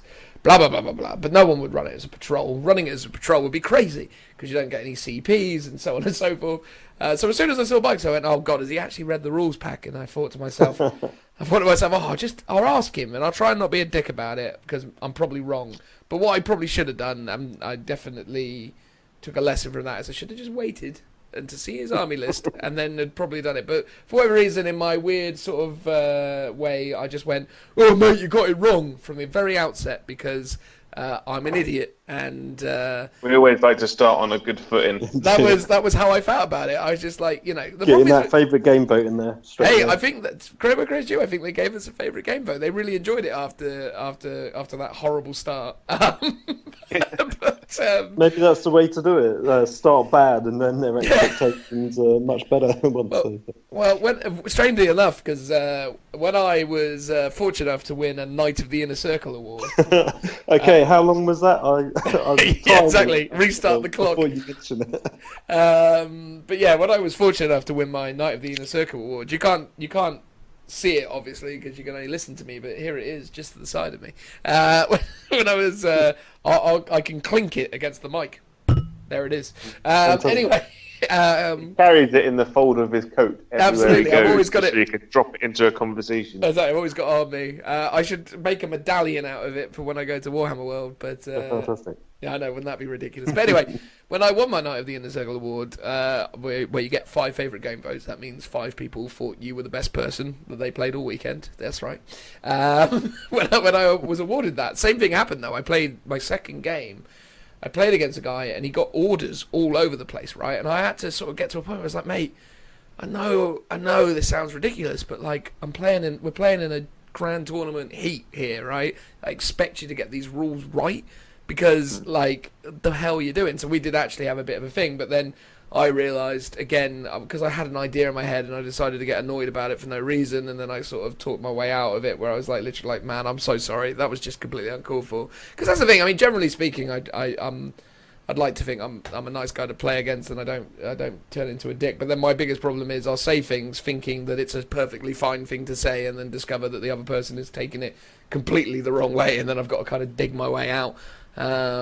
But fortunately, I seem to manage all right in that sense, although I'm curious now what people will assume of me by listening to this. It makes me sound like a complete arsehole, which is counter to what I was trying to do. So hopefully no one actually draws that conclusion, because it's more my idiocy. I think it's more like, it's like one of those comedic moments where you do something stupid and then you don't realize it until you realize it, and then you've got to try and weasel your way out of it. But anyway, that's how that game started. Joe, do you want to tell the rest? Because I feel like I've spoken about nothing way too long. So, we didn't get first turn. We did not get first turn. No, and in their first turn, nothing much really happened. They expended a lot, basically their entire army's worth of firepower into shooting 1 unit of 3 custodian guard, and didn't kill them. As a critical error in their army deployment, they moved 2 units of custody bikes and the shield captain up the table, leaving 1 squad and the shield captain 13 inches away from our knight. So in our turn, this is the favourite part of the entire weekend for me, was the knight moved forward, it shot its melter gun and killed a bike, and then charged in and stomped 3 more custodian bikes to death, killing the unit. And then we used the ridiculously overpowered death grip stratagem to squeeze the life out of the shield captain and throw his body limply across the table. That is true. Although we didn't actually end up throwing the body, because we determined that the death grip stratagem, though it does involve a thunder gauntlet, thunder strike gauntlet, doesn't actually count as a Thunderstrike Gauntlet kill, technically. So if you kill something with a Thunderstrike Gauntlet, you can throw the thing and do mortal wounds to stuff around you. But in that instance, it didn't quite count towards that criteria. But in my mind, that's what happened. Absolutely. That's just more to clarify that that's Joe's... The theatre of my head. Exactly. That's Joe's, creative retelling of the events of pushing two plastic figures together and rolling some dice. Well, yeah, the imagination is the most powerful graphics card ever. Absolutely. Cue SpongeBob gif of imagination. Again, I appreciate not many people probably watch SpongeBob season 2, so I'll leave that where that is. One thing I will say on the Death Grip side of things, I kind of feel like it's woefully overpowered. Like it when it works, it's stupid, and that to me probably needs a degree of attention, even if it's just something like, if you want to do it, so you do it, you do your D3 mortal wounds, then you roll off, then you do your D3 mortal wounds. If you win, do it again. Yeah, sure, you can do it again, but that's another command point. Like, to me, that at least sort of creates a situation whereby, you kind of, at least sort of somewhat balances it, because I mean, one command point to do 2d3s worth of mortal wounds is incredible. One command point to do infinite amount of d3 mortal wounds until it's dead is unbelievably broken. Well, it's a d6 roll off, and you add your strength. Yeah, but your strength, which is lunacy. Because you're strength 8, and most of your opponents on average are going to be strength 4. Yeah. You play against an elder player, they're strength 3. It's like, oh yeah, who's that? Eldred Elfran, alright mate. I think the first roll off should be versus strength, and then after that it should be a straight roll off, not adding strength. Nah, see, I think just to give your opponent a chance. Nah, because I think the problem is that's not a very elegant solution. I just think they should just make it keep spending CPs, and you make it a unique stratagem in the sense that it can be you can do it multiple times. I suppose so many. You want to continue using it for a second roll off. Effectively, it then costs you another CP, and then again and again until it's. Because at the end of the day, in almost every other book, right? If you said to me, "Hey, it's 1 CP to do D3 mortal wounds," I go, "Yeah, that's pretty cool," but like 1 CP to do infinite mortal wounds until the thing's dead. Okay, there is the roll off, but when you're strength 8, it's The hilarious thing is that like the first one you rolled a 2 for the D3 mortal wounds, and then you rolled off and you won, and then you rolled a 1, and then you rolled off again, and then you rolled a 1, and then you rolled off again, and you rolled a 1, and then you rolled off again, and then you rolled a 3 and killed him. But it's a case of like you could just go for an infinite amount of rolling off against someone's strength, and like they're never going to win, because like even if you're against a standard Space Marine captain and you roll a 1, that person still has to roll a 6 to beat you. He can roll a 5 actually, and he's fine. Because that's what you had to roll over the strength. No, equal to or over. So if you're equal to, you escape. Still, that's a 1 in 3 chance. Oh, I agree with you. And if you're an elder, you have to roll a 6. I think most opponents are just going to pick up the model from now on. Yeah, absolutely. I think if you say to an opponent, "I'm paying 2 points to do a death grip," to save the time, your opponent might as well just take the model off. Absolutely. Yeah. But anyway, regardless of all that stuff, that was the opening turn. So my Imperial Knight Gallant in the opening turn killed, what would that be, 500 points? Oh god, yeah. It was mental. It was literally like, and we were like, and bear in mind, as I said at the start, I've already made an ass of myself, and at this point, I'm thinking, oh god, this has gone rather too well. But credit where credit's due to the guys we played. They were both fantastic about it, and again, that we did a lot to try and help them understand the mechanics of the army lists they were playing. Not necessarily so much the Astra Militarum player. That guy really sort of seemed to be the more veteran player of the pairing, but the Custodes player definitely hadn't played a lot of games of 8th. I think he said as much, and yeah, we did a lot to try and help him. I remember there was one time where I shot a Custodes on bike, and I went, "Oh yeah, that's a 4-up infant." And he goes, "No, 5." And I was like, "Well, no, mate, you're battle forged, right?" And he goes, "Yeah. There's this little paragraph at the back of your book here. You probably want to read that." It was like silly things like that, or explaining certain stratagems and stuff, just to try and help them out for future games. And I think they did. I think their army list inferior was really good. It was just, I think, again, really poor decisions in the opening turn. Which, to cut a long story short, because I feel like we probably talked as much as we probably need to about this game. I mean, basically, what happened was after that is we tabled them. They just got completely steamrolled after that. They'd lost half of their most significant fighting force. The other half had been started to get tied up in combat. From turn 2 onwards, all these Eversaws and Death Company guys started turning up, and it just spiraled from there. I mean, unless you want to elaborate on anything else, Joe. Oh, it was literally a case of as soon as those assassins turned up and the Death Company turned up, it was game over. Because, as is repeated in many of our other games of this army, it's a fox amongst the hens, basically. You disrupt their shooting potential by locking everything up in combat. And those like units of cheaper models like Guardsmen, Cultists, stuff like that, literally just crumble to Eversaw assassins.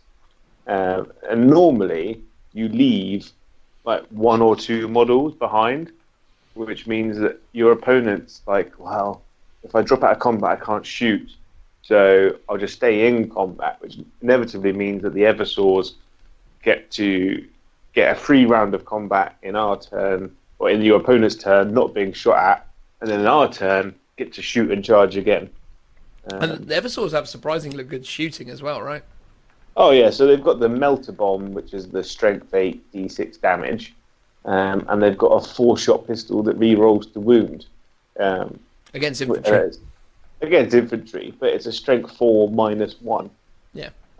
It puts in a lot of work against like hoardy, spammy units, because they've inevitably got a really terrible armor save.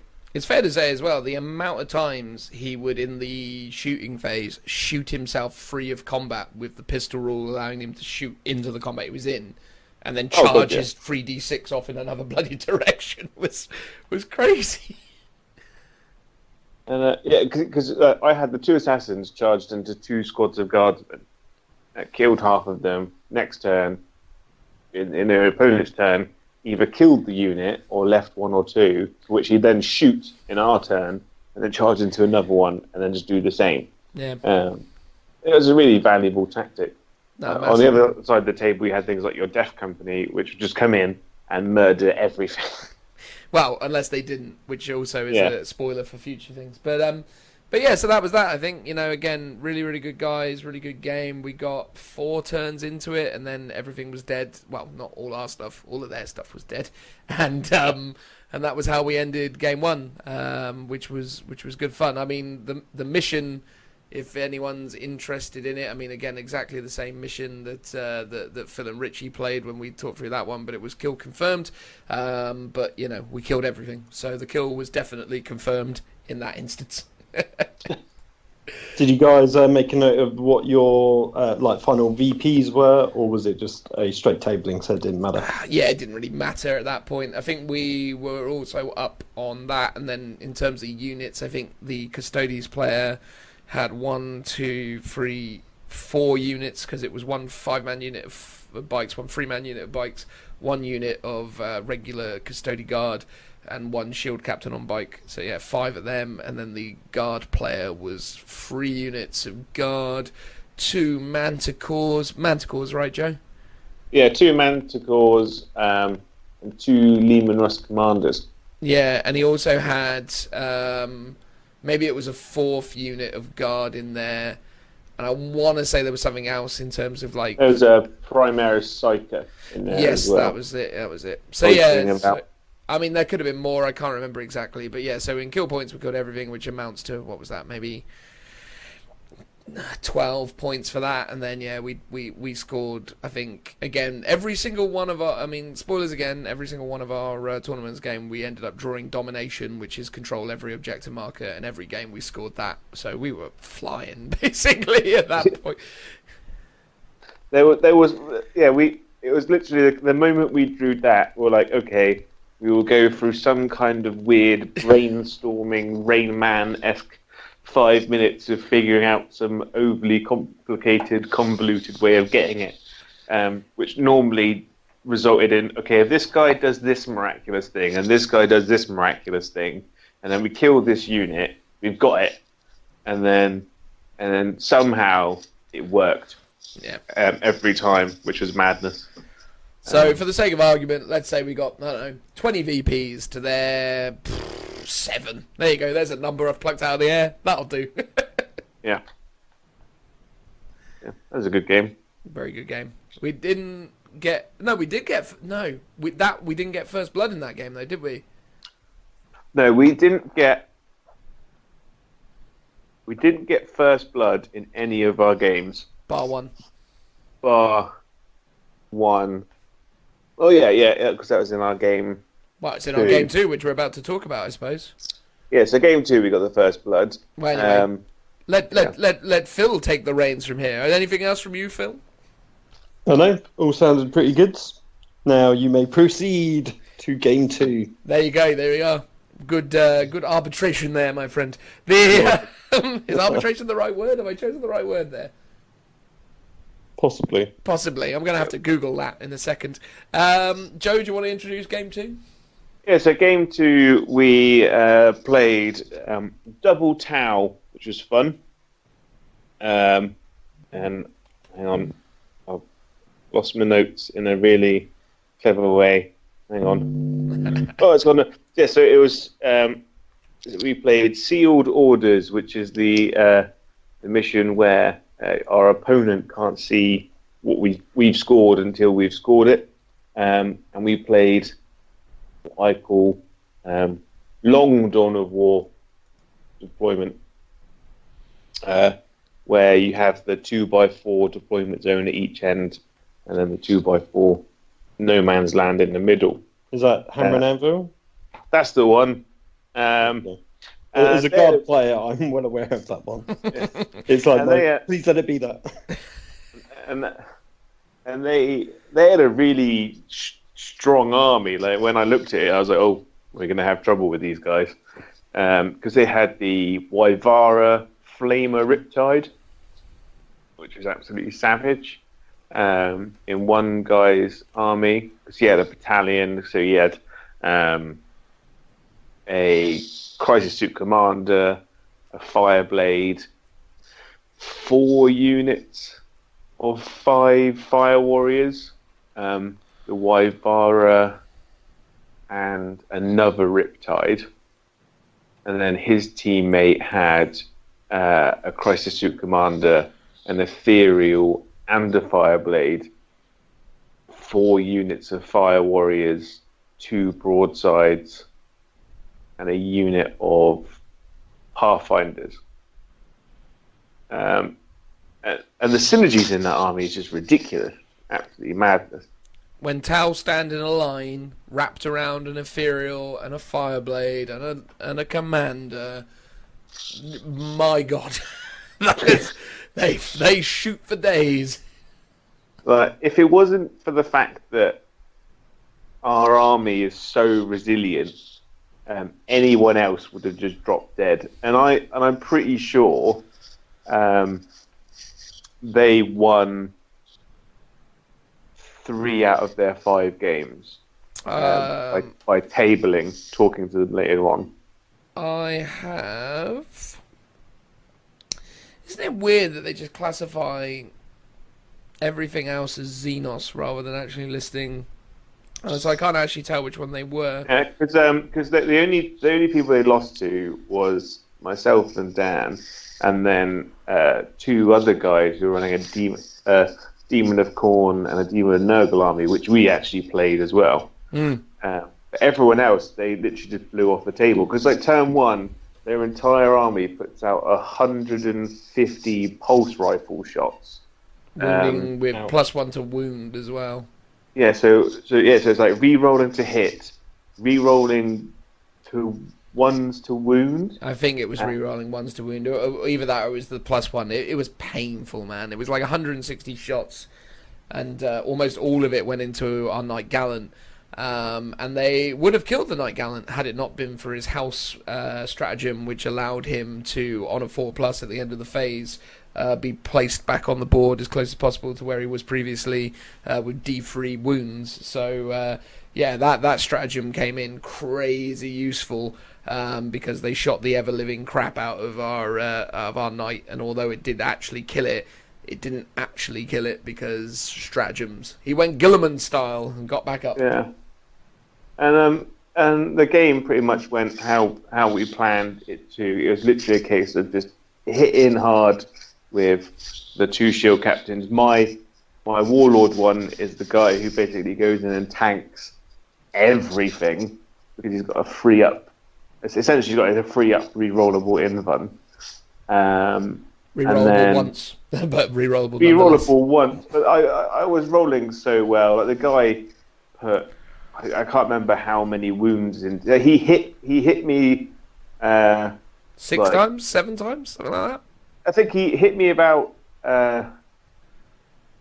like 11, 12 times, then wounded me 6 or 7 times. Because the toughness 6 on those bikes is so useful, and I just rolled all 3+. And I was like, okay, cool. And then I charged in and did nothing. But luckily, your knight was stood behind him, who managed to then follow up and stamp on him to death, which was quite nice. And we did then try and death grip the Tau commander or Crisis Suit commander that was situated behind him.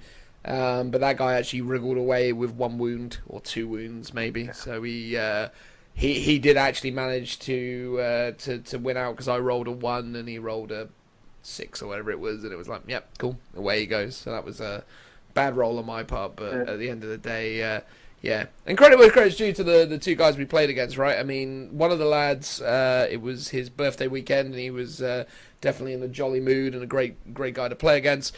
And the friend that was with him was a super knowledgeable player, like real fucking shit hot. I think had they been drafted against anyone else in that second round in any other mission, I think they would have probably have walked it. But as it just so happened, they came up against probably the worst matchup imaginable for them with our army. Oh god, yeah. And we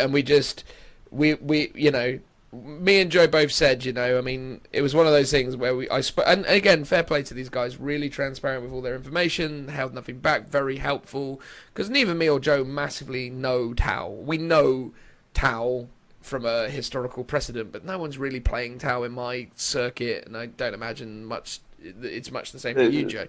There's one person, and we very rarely see them turn up, so my playing against Tau knowledge is 0. All I know about them is what I've watched in like YouTube battle reports. Yeah, so I had mistakenly said at the start, I was like, oh well, we can try and weather it for turn 1 because most of their stuff's range 30. We can stand outside of that range and then bring things forward. But then after we talked to him and he was like, no, most of this stuff's like range 72. It was like, well, whatever.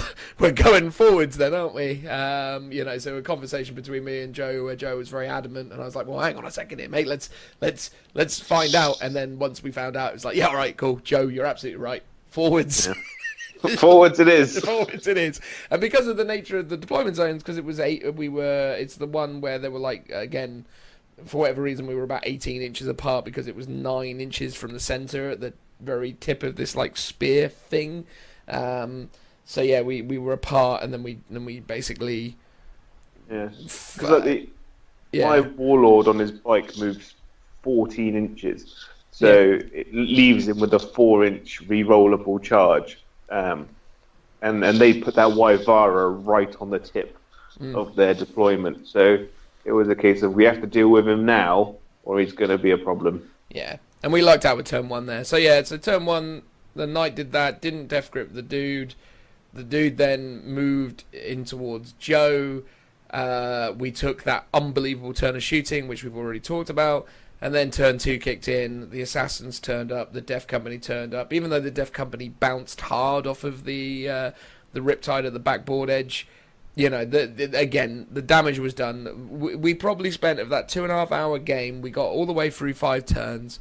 But throughout that whole process, I'd say probably an hour to an hour and a half of that, not that much to be fair, that's probably ridiculous, but at least an hour of that was shooting phase followed by Overwatch shooting. It was so much shooting, it was mental. Yeah, and there's so many, there's so much that they had to go, okay, this unit here and the 2 units next to it are going to shoot this unit, and then this unit here and this unit here is going to wait, because obviously you're going to declare another unit, and then they're going to shoot, and then this unit and this unit and this unit, they're going to Overwatch at this, and it's but the re-rolling to hit and the +1 to wound and the re-rolling to wound all stays in their Overwatch phase. And they hit on 5s rather than 6s as well, which is crazy. So yeah, the shooting was horrifying, but we weathered it because custodians are good at weathering it, and then we just started taking absolute chunks out of them, and consistently, Primaris Marines are holding the back line, the Custodian Guards are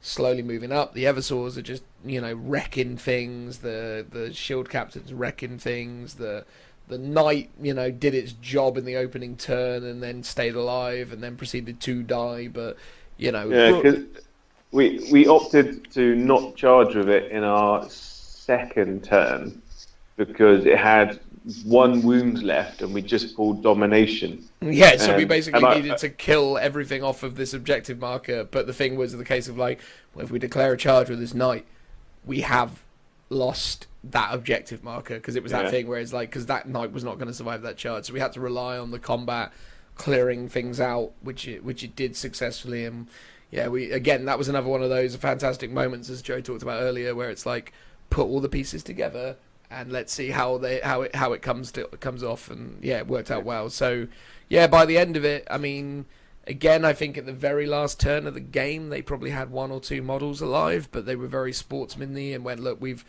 conceded before the game has concluded.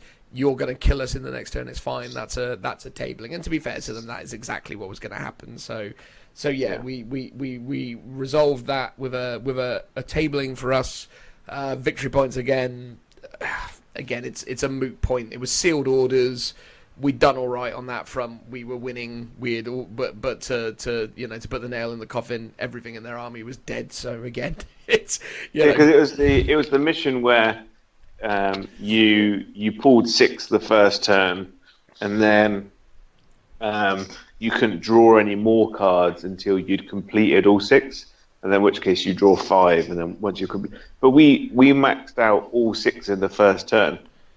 Wow, I think that's a bit bold, in as much as we did 3 in the first turn, then we paid the CPs to discard the remaining 3 because we knew we weren't going to do them. So yeah, I don't think we maxed it out. I think we just got rid of them all, and then we got lucky with a 5, which I think we got a clean sweep on. And at that point, it was just it was game over. So yeah, went very well, I'd say. Yeah. Well done. Very good. That sounds really good. It was very good. We're on a 2-win streak so far. Woo! So at this stage, were you feeling pretty confident going into the last game of the day? I mean, we always feel confident, right, Joe? We were. Yeah, I was confident yet dubious, because obviously you come off the back of 2 wins. It was a 98 teams. So first game win, you've split the pack. And then you win a second game, so you're splitting the pack again. So third game is when you're going to get into the top third. So you're looking at the really good players. Yeah, absolutely. There's one of those, both of our matchups. We've walked up to the table and gone, "Oh, this is going to be a hard one." Oh, very much so. So the third one, I was like, "Oh, this is going to suck." Yeah. Going into it. And it's worth saying, from the outset of the third game, when we arrived at the table, we realised that the table was directly underneath the air conditioning unit, which in that heat was a really worthwhile thing to fight for. It was literally that was more our motivation for the last games. It's we need to say this side of the hall because this is where the air conditioning's at, and it's that's what you're playing for, man. Yeah, and the nerd funk is real. It is very much so. Unfortunately so, yeah. So how did this third and final game of the day go for you guys? The game was Targets of Opportunity. Glorious Targets of Opportunity. So this is where the card, you draw your 3 objectives and they only last for the turn, and then you can pay a CP to keep one of them. That is correct, yeah, absolutely. Or is it even 2 CP you have to pay? No, I think it's 1 CP for just that one. ability. But it lasts until at the end of your. So you discard at the start of your next turn. So it means that objectives that you score in your opponent's turn, you still keep hold of. Yes, yeah, that's right. So, and we played against Dark Eldar and Tyranid combo, which is a bit strange. But Very strange. Was very strange, but both very fast, very brutal, close combat based armies. So the Dark Eldar player was running an Outrider detachment of a Succubus, and she was riding in a Venom, and then 2 units of 12 Reaver jet bikes with 2 blasters in each, and then the caltrops, so when you fly over something, you deal mortal wounds. A unit of Scourges, all with blasters, and the Void Raven bomber as well. So that was a fast, terrifying army. Yeah, it was pretty terrifying. And he used combat drugs and so on to give him one of the units additional toughness. I think they were the extra strength, isn't it? No, he went extra toughness. He had a toughness 5 unit of bikes, I think, is what I remember it being. I remember it being really, really crazy resilient. And then it also obviously had the Feel No Pain stuff from the Power of Pain, because I think he was the Cabal, which allowed him to go 1 up in terms of his powers from pain or whatever. So yeah, it was that was pretty good. But again, yeah, I mean, he was a fantastically charismatic man, to say the least. So it was a lot of fun. For when you've been playing when you've been in Warhammer World from 9 o'clock and you're starting your 3rd game at 5. Yeah. People like that are great because it really gets you through the slog. So, it was good. Yeah, absolutely. And the Tyranid contingent of that army was, as I recall it anyway, it was a Swarm Lord accompanied by a few Tyrant Guard. I want to say 3, but it could have been 2. Yeah, it was 3. Yeah, 3 Tyrant Guard. There was a Brood Lord backed up by a bunch of Gene Stealers, as is only protocol for a Brood Lord. Then that was complemented by a unit of Hormagaunts and a unit of Termagaunts. And then beyond that, I think that was the entirety of that Nid army, unless I'm thinking... Yeah. It was a lot of points sunk into the 2 HQs. Big time, and a lot of bodies as well. It was funny because when she rocked up with the Tyranid list, and I saw the big unit of Hormagaunts, I was like, "Oh, cool. Where's the Trigon?" And it's like, "Oh, there's no Trigon. Okay, fair enough." Because normally, or at least what I think is super cool for Nids is when you use the Trigon to pop up, and then you bring a unit of 30 Gaunts around it, and then you use that stratagem where they can shoot twice and re-roll hits and stuff, and basically just do an absolute bucket load of shots on everything around you. So I was like, oh god, that's gonna suck. But when it was like, no Trigon, I was like, oh, okay. It's slightly less terrifying, but it was a lot of bodies. I mean, we're probably talking best part of... I mean, there must have been, 60, 70 Nids in that army? Oh, God, yeah. There was, 20, and then 5 HQ, and then I think there was 12 or 15 Gene Stealers in the Brood as well. Yeah. And they were terrible. Are amazing, but they really, really, really don't want to get shot, do they? I mean, don't get me wrong, a 5 Bin Vun is good, but it never feels that good on Gene Stealers. Every time you shoot them with light fire and they just start dropping dead left, right, and centre, you're like, oh, okay. But because my 2 shield captains rapid fired their hurricane bolters into it and left 4 of them in the first round of shooting. And I was like, okay, I'm confident to charge in because I'm not going to get diced to shreds. Yeah. I think the thing is as well, right? I mean, in their opening turn, they did a lot of initial scary stuff. They moved up the board in an aggressive manner. They moved the Void Raven Bomber over. They did all the stuff they needed to do. They killed a Custodes Guard in the opening movement phase with the Void Raven Bomber.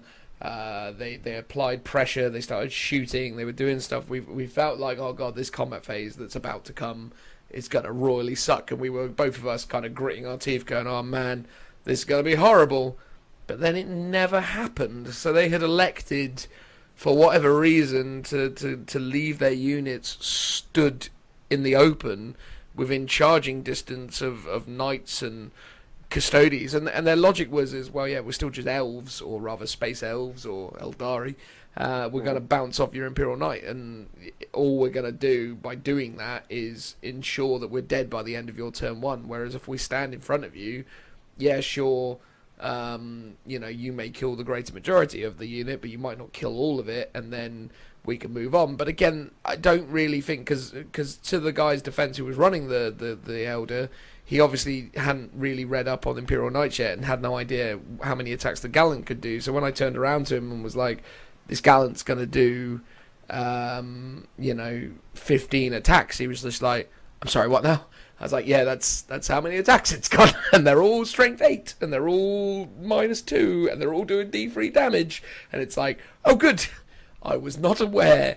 So yes, we stomped a mud hole all over that army, and again, I mean, beyond that, I mean, I think beyond the initial fear, the whole army just sort of fell down again. Eversource ran in, Colourduses ran in.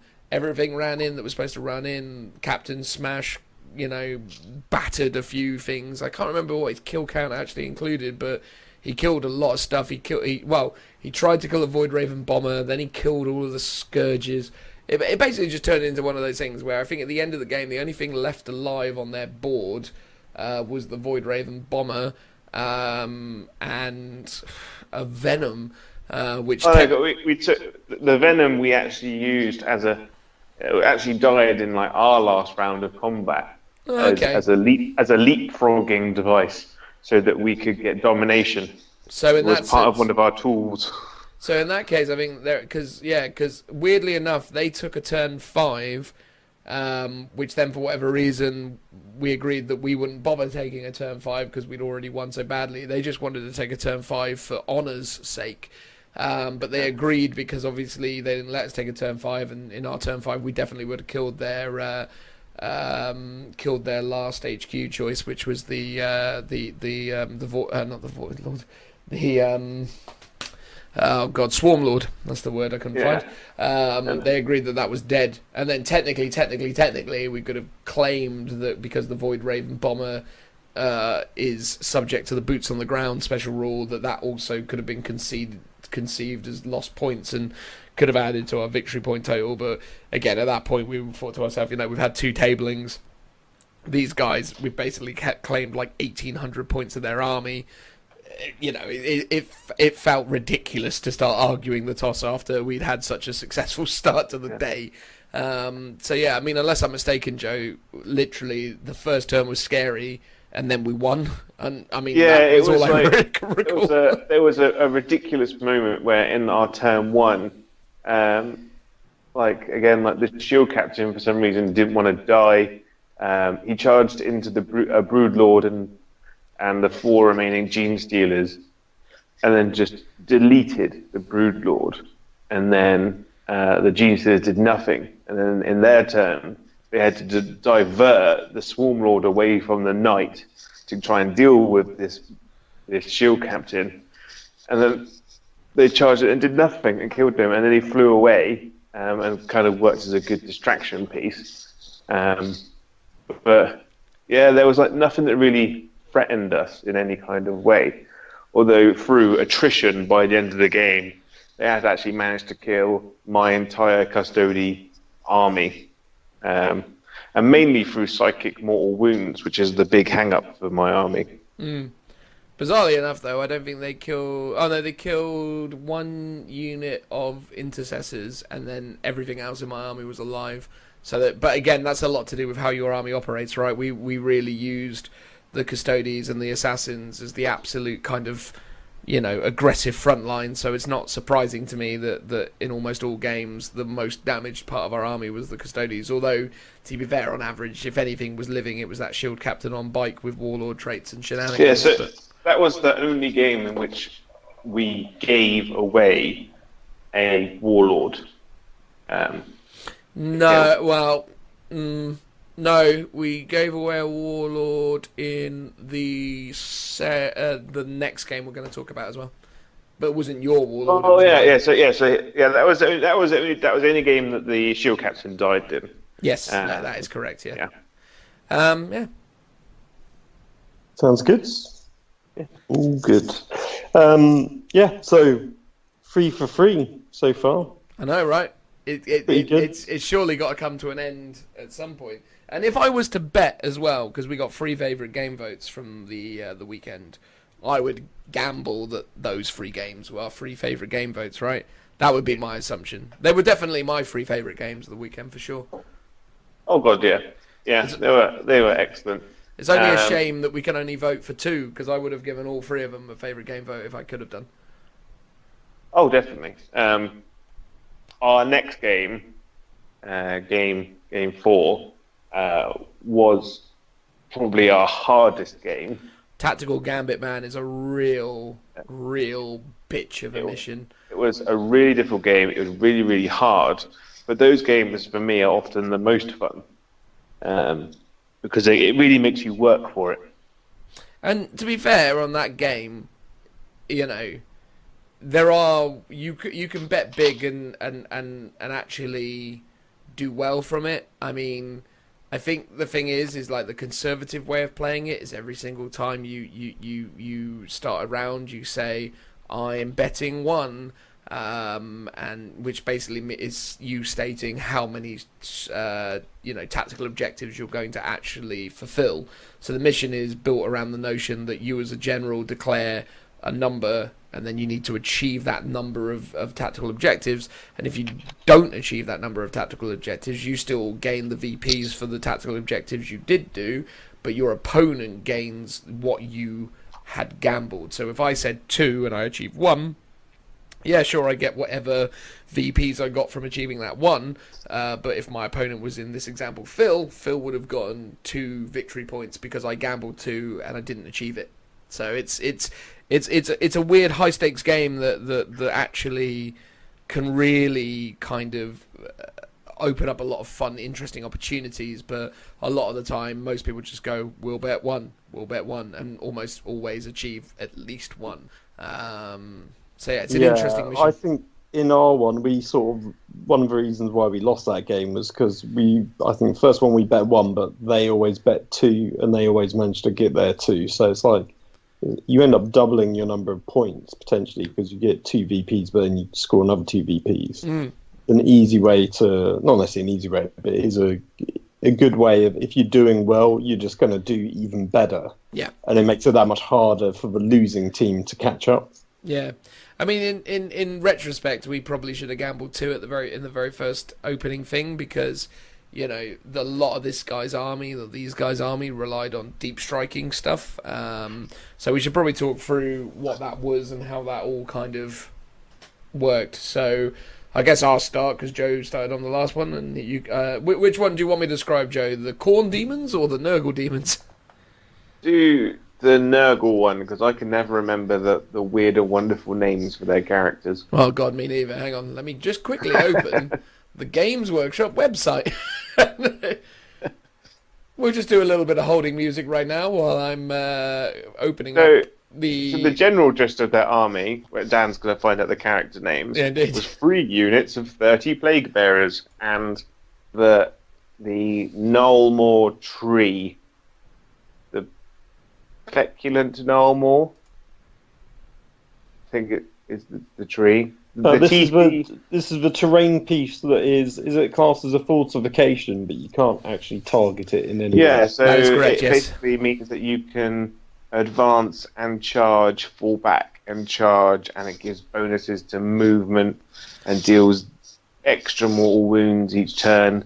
It's absolutely ludicrous, and Games Workshop need to they have to allow you to target it. So, well, slightly interjecting, like it seems like this is a new trend that, like, back in 6th edition, I think it was every codex got a new flyer, and then after a while, it was like every codex got a Lord of War, and it seems like this edition is every codex eventually will get a terrain piece, because obviously Harlequin's got the Webway Gates, Imperial Knights. I can't even remember how you pronounce it, but it got the Manufactorium type piece, which is allows you to repair your knight, although it is woefully ineffective for what it should be doing.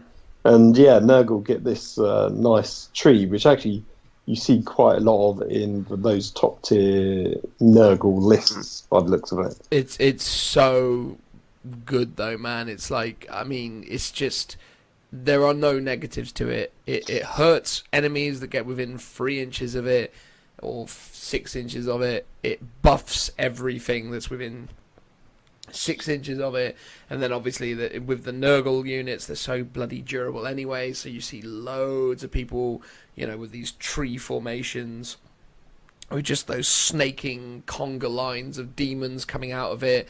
They're all it makes them -1 to hit, and then they're -1 to hit again, and then they're -1 to hit again, and it's like, just everything about it is crazy, right? I mean, and to be fair to these guys, what they had was a really, really well optimized and really beautiful army, to be fair as well. I really like the way the guy had painted his Nurgle demons. He'd done this kind of dark, kind of green, almost like sort of Dark Angel style green with it, with a very kind of strange sort of kind of magical kind of look to it, but he'd done all the organs in a bright kind of like neon green, so it looked beautiful. Like, it was a really nice effect. And then the Khorne demon player was using all old Khorne demon models, which again was super cool to see, like, old style metal models, and his whole army of 90 bloodletters, or however many bloodletters he had, I think it was about 90. It was 3 units of 30. Yeah. Oh no, I think it was 1 unit of 20, I want to say. Well, it might be. But regardless, it was a lot either way. And it was just ridiculously beautiful as an army list. I think, to be fair, the Khorne Demon stuff was made more impressive by just the spectacle of the old style models, but the Nurgle stuff was pretty beautiful as well.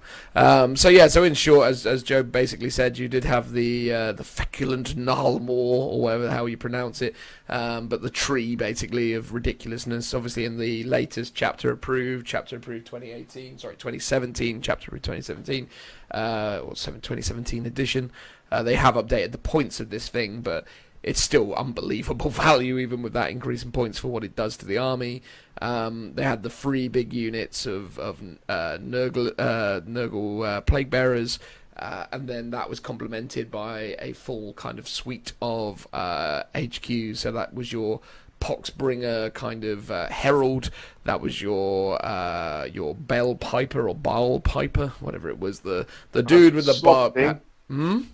Sloppity Bowel Paper. Sloppity Bowel Paper, the very same, and then obviously the old Sporepox Scrivener, or Scrivener, whichever way you want to pronounce it. Is it a Scrivener, a Scrivener, or a Scrivener? I think it's a Scrivener. We'll go Scrivener. See, I didn't even consider that as an option.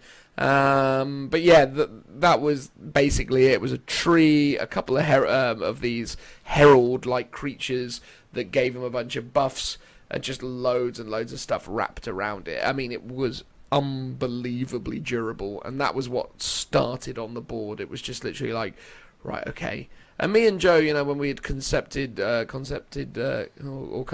through the planning stages of this army, we had always accounted for being able to be durable against a high model count, but one of the things we weren't fully prepared for was a high model count as durable as this Nurgle stuff. It is super, super durable, and like the things that sort of beat this in normal kind of competitive play are lots of Custodians on bikes, but obviously, as you can sort of remember from the outset and what we've brought, we didn't have that quantity of Custodians on bikes, and we didn't have that quantity of Imperial Knights. Had we had more Imperial Knights or more Custodians on bikes, I think we would have been able to do better against this. But I think that at the end of the day, in many respects for this tournament, I would argue this is probably one of the absolute best army lists you could have taken for this event. It was super good. No. How did the Khorne demon side of it look, Joe? The Khorne side was a battalion of 3 units of 30 or 2 units of 30, 1 unit of 20 bloodletters, all that had been upgraded to have the special banner, which meant that you can deep strike and charge 3d6 inches. They had the Bloodletter Herald, I can't remember what his new name is. What, the Skull Taker or whatever he's called? Yeah, that's the one. And then they had a Demon Prince with the special axe that allows you to do extra damage and re-roll to hit and wound against Titanic units, which is extra useful when attacking a knight. It's fair to say as well, this was the game where we elected for the knight to have the 2+ armor save, because obviously we know that the swords on the blood reaver, no, not blood reaver, what are they called now? Sorry.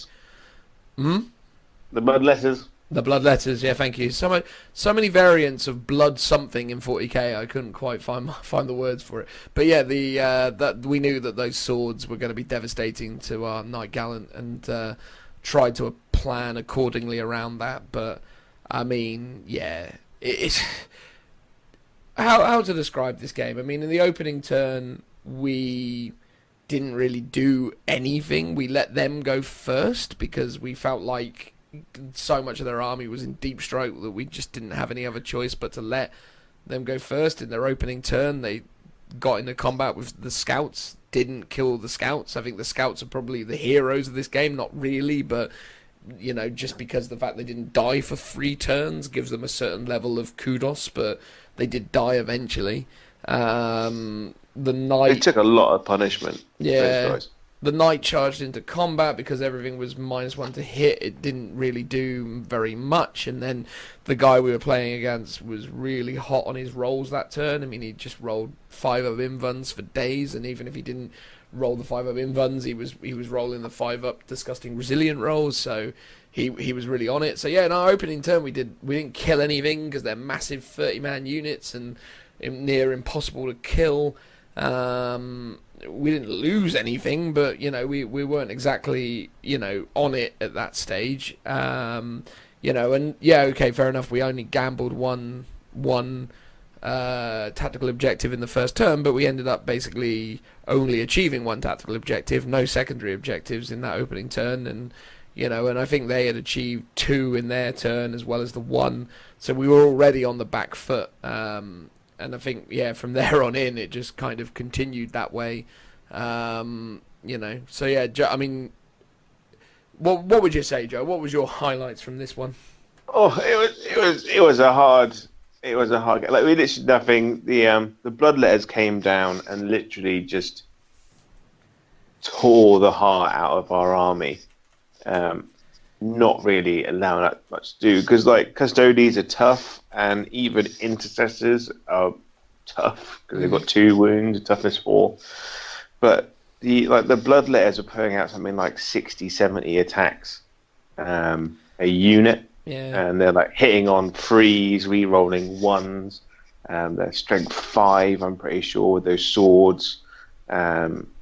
It's absolutely horrifying. Like the Eversor assassins did a lot of heavy lifting, because like they literally went through 20-30 bloodletters just between the 2 of them. They were just gunning them down and hitting them in combat, and I was making an ungodly amount of saves. But again, and my shield. Yeah. I think it's fair to say on the Eversor Assassin side of thing as well, though, we ended up in a really awkward situation even with those guys, right? Because then we had the behind enemy lines objective that we needed to do, so then we were like, oh, we got to just put this assassin here because we need to get the VPs. And that was the thing, man. Like, we ended up, I think that was where sort of Maelstrom betrayed us a bit, really, because we we just, as I say, we ended up in that sort of downward spiral where all of a sudden everything was not going our way. The cards weren't working out the way they were. And, you know, had we in the opening turn sort of come away with the advantage in VPs, we might have been a bit more confident about it. But, you know, basically by the end of turn 2, we were far enough behind that it was a problem. And then we gambled 2 in turn 3 and achieved that to close the gap a little bit. But then in their turn 3, they just took off like a bolt. We just couldn't do anything anymore. Yeah, I think they bet 2. They did 2, but they were like demon-specific cards that gave, like, if you do this with a demon unit, you get a point. If you do this with a Nurgle demon unit, you get D3 points. Yeah, they got really lucky with their draws on those cards. They were always pulling. They once pulled one that affected Slanesh, but every other card they had in the 6 turns we played them, every single time they pulled something that related to. Not every single time. That's not fair. But it felt like every single time they pulled something that either was a benefit to Khorne demons or a benefit to Nurgle demons. And I appreciate if I say that they did it every turn when they definitely didn't, it sounds like they were cheating, which they definitely weren't, because I can only imagine there's a certain amount of Nurgle and Khorne demon specific special stratagem, or not special stratagem, special command victory point conditions or tactical objective conditions in those decks. But they got really lucky with them, man. They pulled a few of them, and yeah, I think they definitely had like 3, I want to say, cards that gave them D3 buff, D3 VPs. And, you know, one of the things that's important to clarify for those who didn't attend the event or those that haven't read the rules pack or whatever, is that the way the tournament worked is if your army was composed of the exact same content, i.e. both your armies are Chaos Demons, you can use the Chaos Demon cards. However, if your army was like me and Joe's, which is essentially Imperial Soup, you can only use the standard cards. So though we did gain a relative advantage of having more secure objective X, or, you know, objective 1 or whatever it was, we in that instance really felt the relative optimization of having a completely synergized army because of that. And, you know, I think that's relatively unique to demons, because I think even with, you know, guard objectives or space marine objectives, they're very specific to space marines, but they're very rarely giving you D3 VPs for achieving them. So I think they're quite lucky in that way. Oh god, yeah. Yeah. And it was really funny because talking about the Calidus assassin, I was super pumped to use her in this game because her sword ignores invulnerable saves. And I was like, great, because that means that none of these demons are going to get any saves. And she did 3 rounds of combat with 5 attacks each, hitting on 2s, didn't wound a single time. Yeah. And I was like, for God's sake. And then she just got mushed to death by 30 plague bearers. Yeah. The dice, the whole mission, we did everything that we possibly could. Yeah. Like, we played it textbook for our armies, but at the end of the day, it's a random number generated game using dice, and like our opponents are great, and they obviously knew their armies inside out. Oh yeah. The guy I was chatting to, he's like a real Warhammer World regular. He was super nice and really, really good guy, but knew his rules inside out. And you know that you're up against someone who really knows his stuff when at the very start of the game he's clarifying stuff that you're a bit like, wow, it's very odd that you're even asking this stuff. So he questioned us in the first instance about you are aware that because you've taken it as an auxiliary detachment, you can't use the house trait for the night. I'm like, yeah, no, we know, cheers. And then questioning, oh, hang on a second here, can you use the stratagems to make them a warlord and all this stuff? Like, everything got questioned at the start. But again, if we flash back to our first game against those guys, I'm sure it was all very well intentioned and should not be considered to be an act of malice or silliness. I think that's just a perfectly normal thing and perfectly well behaved in doing so. Good on him. Good on him. Yeah, definitely. And at the end of the game, they were on something like 34 points to our 8 or 9. To The bear- gap was ridiculously huge. To And bear like, in mind, though, a lot of that came from the fact that in the closing turns, I was just like, mate, let's just gamble big and hope for the best. I think it was in Yeah. our turn 4, Joe was like, no, we'll just gamble 2, and we could still... And it was like, mate, if you gamble 2 and we do 2, we're still losing, so we may as well just be hopeful. And it was so funny because I said to Joe, it's like, Joe, if we gamble 3 and we get lucky... we'll be drawn again. And there was this moment where we played the card and we were like, oh, okay. Then we played the other card and it's like, oh. And then the third card came out and goes, oh yeah, we can't do that. And then the fourth card came out and you're like, oh, I can't do that either. Ah! And that was the end of it. But I was just like, as I said to Joe at the time, it's like, imagine that we got lucky, because in the following game we did get lucky, but in this one we just didn't. And ultimately, it was our first loss of the weekend. Which... Although, admittedly, we didn't get tabled. The shield captain was still left on the table, and fighting his way through. Yeah, because the Eversaw assassin finally fell at the end. Oh yeah, he did. Didn't he? It exploded and took out the remainder of a bloodletter squad, which gave us some extra kill point. But in the end, we just decided we'll play the last few turns just so that shield captain can hunt down warlords, so that we can get extra secondaries, so that when it comes to the final toting up of the weekend, then secondary objectives mean something. Yeah, absolutely. So yeah, our first loss, but we took it well. I think we only cried for a solid 10 minutes, and then got our stuff together and went on to went on to lunch first, and then on to the next game. Yeah. Sounds good. That sounds all good. It wasn't good at all, Phil. It wasn't good at all. We lost.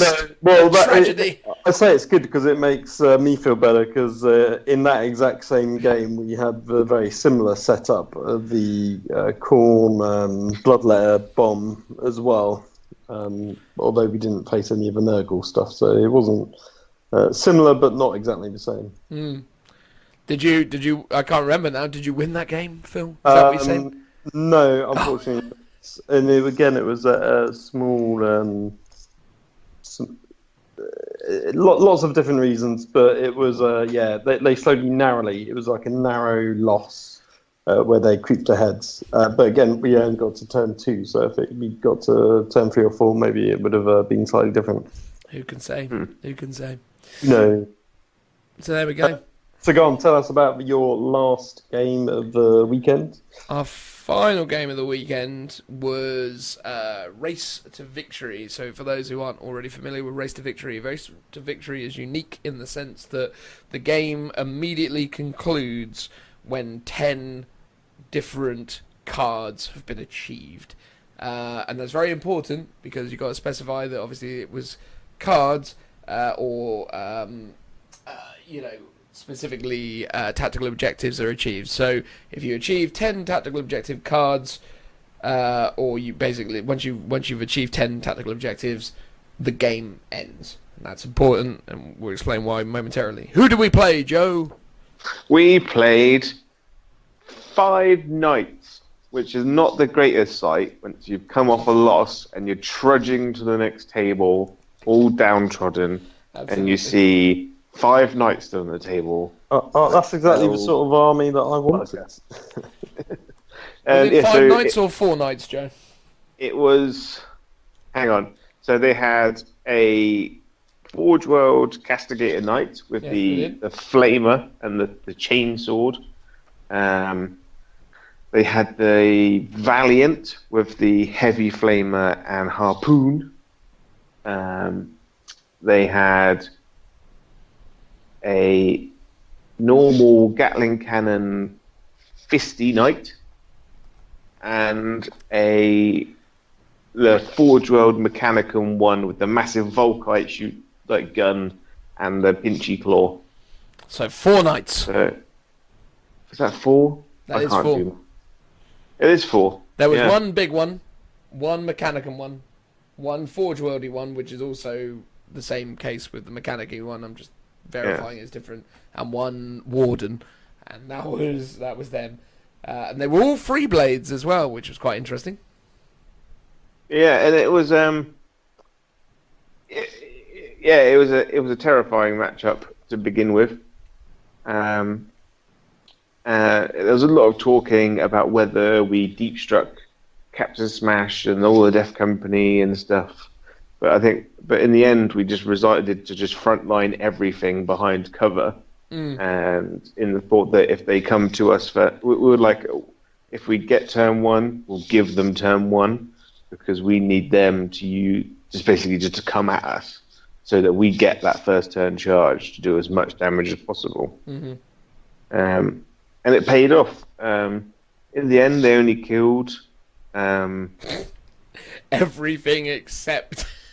Well, no, because in the first scouts turn, and your in the first turn, they killed 2 custody guys with spears, and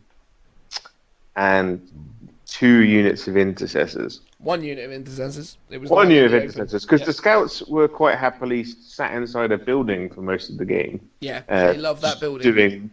Doing mortal wounds, which is actually really useful for us. Very useful, very useful. I think they did 3 mortal wounds in one shooting phase, which was mental. Yeah, and then because it's very important because they left 1 custody guy with a spear alone in a building, because he actually held on to that 1 objective for 3 turns out in the entire game, which was really useful for us scoring points.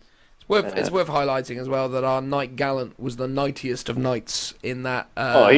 He was masterful. Exactly. In the opening turn, that was our first turn after being shot out a bunch, he ran up and absolutely battered the Mechanicum Imperial Knight down to like 2 wounds or something, which was a fantastic display on his behalf. So yeah, he got off to a strong start. We wasn't able to secure the kill in the first turn. We didn't kill anything in the first turn, I don't think, but in the second, the Gallant reigned supreme, and before getting harpooned, which was super fun. Yeah. We did like, and I think I charged my shield captain, both my shield captains, and into one of the knights, in the hope that we'd either destroy it or get stuck in combat for the next turn. I didn't kill them, and they didn't kill me. So in the second turn, they just wandered off. Yeah. And went for an objective instead. Yeah. Leaving my 2 shield captains in the open. Which was nice of them. I think, which was very nice of them. Exactly. I think basically we managed to kill 2 of their Imperial Knights. We killed the big one with the harpoon in the third turn, and we killed the Mechanicum one in our second turn. The Warden and the Forge Worldy Flamey one managed to live the entirety of the game, but obviously their biggest disadvantage in this mission was they weren't scoring very many objectives, and me and Joe were just on a roll on that. In our first turn, we scored all 3. Yeah. In our second turn, we scored 2. We got it's turn 3 that we pulled domination. And we're like, okay. Yeah, we pulled domination. We got all 3 again, but then bizarrely enough, in our turn 3, the 3 that we got actually were we scored 2, but the 2 we got became 3 because one of them was the critical mission card or whatever it was. Yeah, the one that your warlord has to claim. Yeah. But it's one of those weird ones. So like you draw the extra card, which was actually hold an objective, so it was worth 2 points. And then once your warlord does it, the critical objective gives you an additional 3 on top. So my shield captain sat on an objective for a whole turn, gained us 5 points, which was hilarious. Which was amazing, but the thing that was really important for us there was that basically put us into a situation where in turn 4, which was our last turn of the game, we basically were in a situation where we needed to score 2 more actual tactical objective cards, and the game would come to an end because we went second. So at the end of our turn 4, if we scored 2 objectives, we won. if we scored 1, the game would go on to the 5th turn, and we would have got tabled because there was no way we were living from there on in. But miraculously, we got really lucky. So as much as I can complain about, and I don't mean to complain, and I don't really want to complain about the 4th game, because to be honest with you, even if you know, the tactical objectives weren't in play in that 4th game, we would have still lost. They were great players with a great army that would just beat ours, and that's all there is to it. But that last game we won literally by the skin of our teeth, because we lucked out on objectives. They made like one critical error, I think, where they fell down, which was like the end for them. Was out of a weird set of circumstances, they decided to charge my shield captain, who was holding an objective, with the Valiant Knight, the flamer one with all the missiles, and because it had already been wounded, it was only hitting my shield captain on 4s, and then I made a miraculous amount of saves of it, and I was like, I'm never leaving this combat, because if I have to charge this knight, I'm just going to die. and then luckily in our turn, we deep struck in with Captain Smash, who charged in unmolested and managed to knock him out, which was super useful. Yeah, that was incredibly useful. And again, there was a bit where they got a bit kind of red thirsty, not my guys, but the actual knights, and I think it was either they rolled it on their weird free blade thing, or they elected to do it, but they walked out the center, and we had the tactical objective where if there was nothing within 6 of the center of the board, that we got a tactical objective for it. And then basically, I remember at the time, and this is not to say that they were annoyed with us for this in any way, shape or form. They were good sports about it, because obviously we told them and were open with every single thing that we had to achieve, but they'd completely forgotten about it, and moved off of it, and we went, okay, we get that VP. Now, you know, you could argue that we probably should have reminded them that was in play, and in truth, me and Joe forgot ourselves. We were just literally like, oh, okay, cool, that worked out. I think it's because they failed their leadership test, and then which means part of their the free blade rules is that they have to move and charge toward the nearest enemy unit. Yeah. Which now turns out to be a massive negative for these knights, which meant they had to about face and charge into a unit of my custodian's infantry, which were like 14, 15 inches away from the center of the table. But were the closest thing at that time, yeah. So it was just a case of like that rule completely did them over in that circumstance. Yeah, and it's funny because they sort of talked about at the start. It's like, well, there are hardly negatives at all, blah blah blah. You only have to roll, under my leadership and blah blah on 2 dice, and as it would so happen, it bit them in the bum. So we finished the whole thing on 4 wins, 1 loss. I will genuinely say, without sounding super arrogant about it, nothing we came up against from game 2 onwards was easy. Every single one of our opponents was incredibly good fun, but every single one of our opponents had, from game 2 onwards, were great players as well.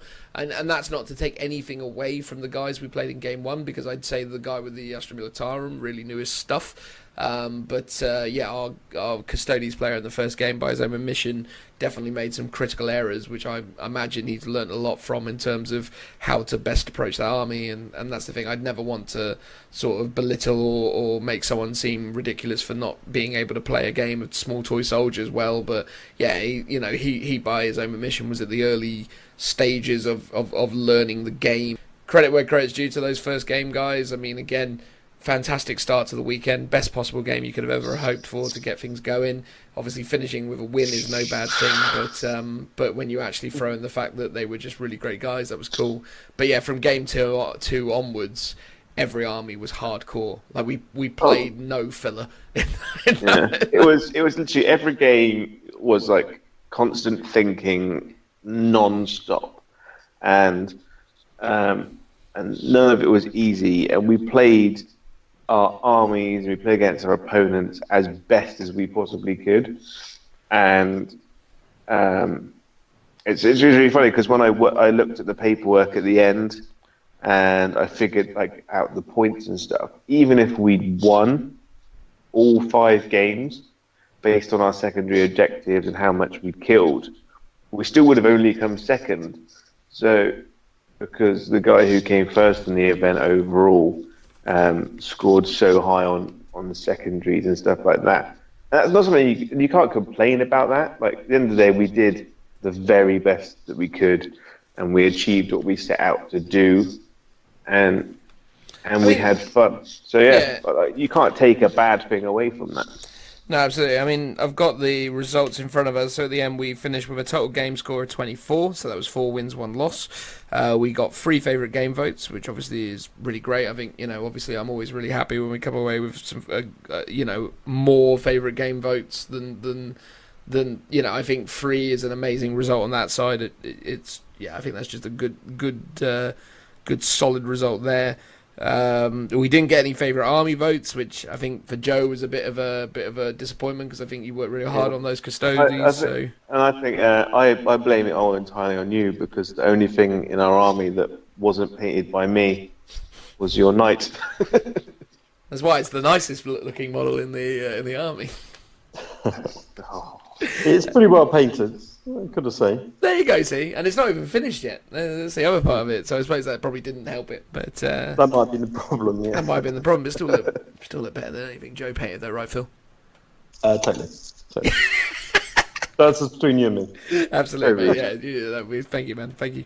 But yeah, no, I think, and credit where credit is due to Joe. I mean, the rate he turned that army out is incredible, and I thought it looked gorgeous. But I mean, obviously, I think it's something to do with I don't know, man. I think to be honest though, I think it was custodians in general.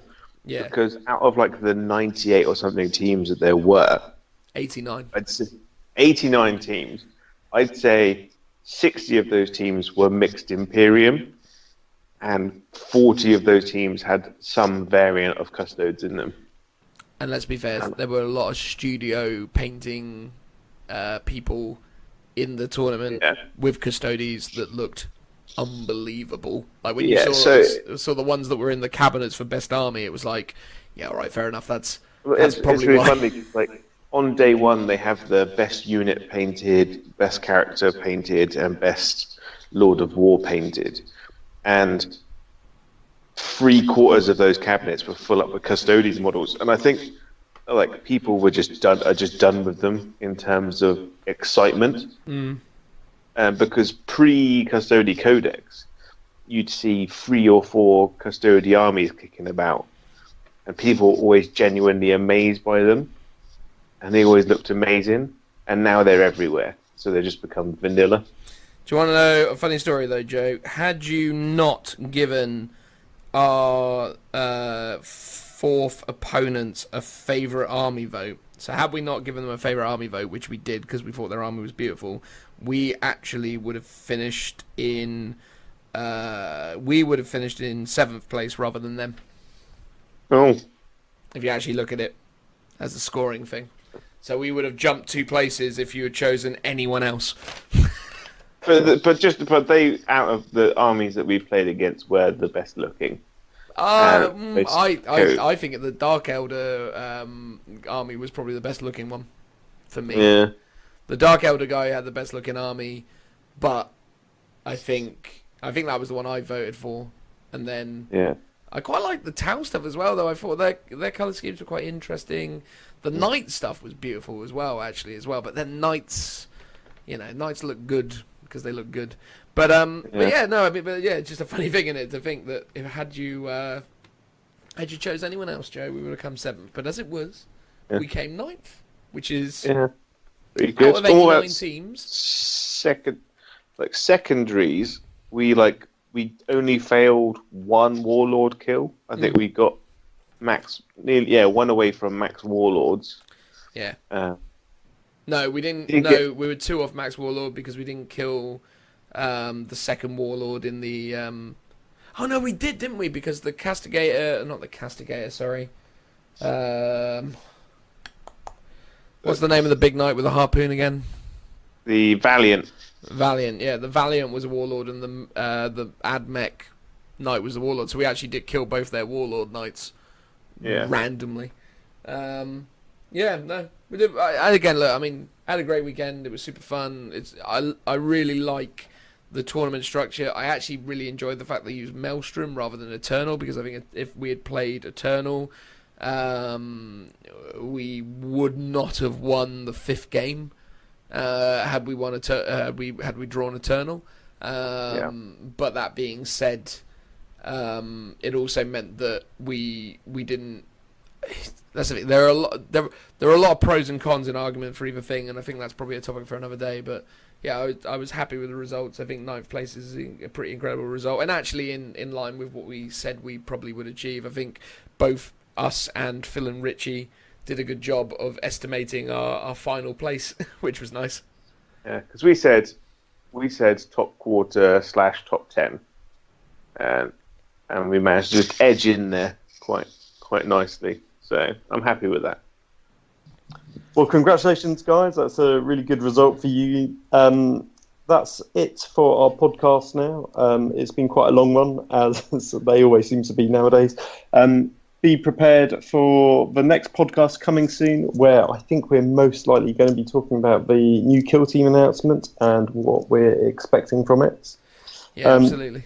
I would also imagine that we'll probably start some kind of talking about, I don't know, old editions and things of that nature. I feel like that's an important topic to cover off. There's not enough 5th edition talk in this podcast yet. Where is that at? I don't think I think you managed to get away with not even mentioning 5th edition so far in this podcast. Exactly. But we could be wrong. No, I didn't mention it once at all. But here it is. I've just I've done it now. So, spare a thought. Well, there we go. Let's wrap it up. Thanks very much for listening, and tune in next time. Goodbye. Cheers, guys. Bye. Bye.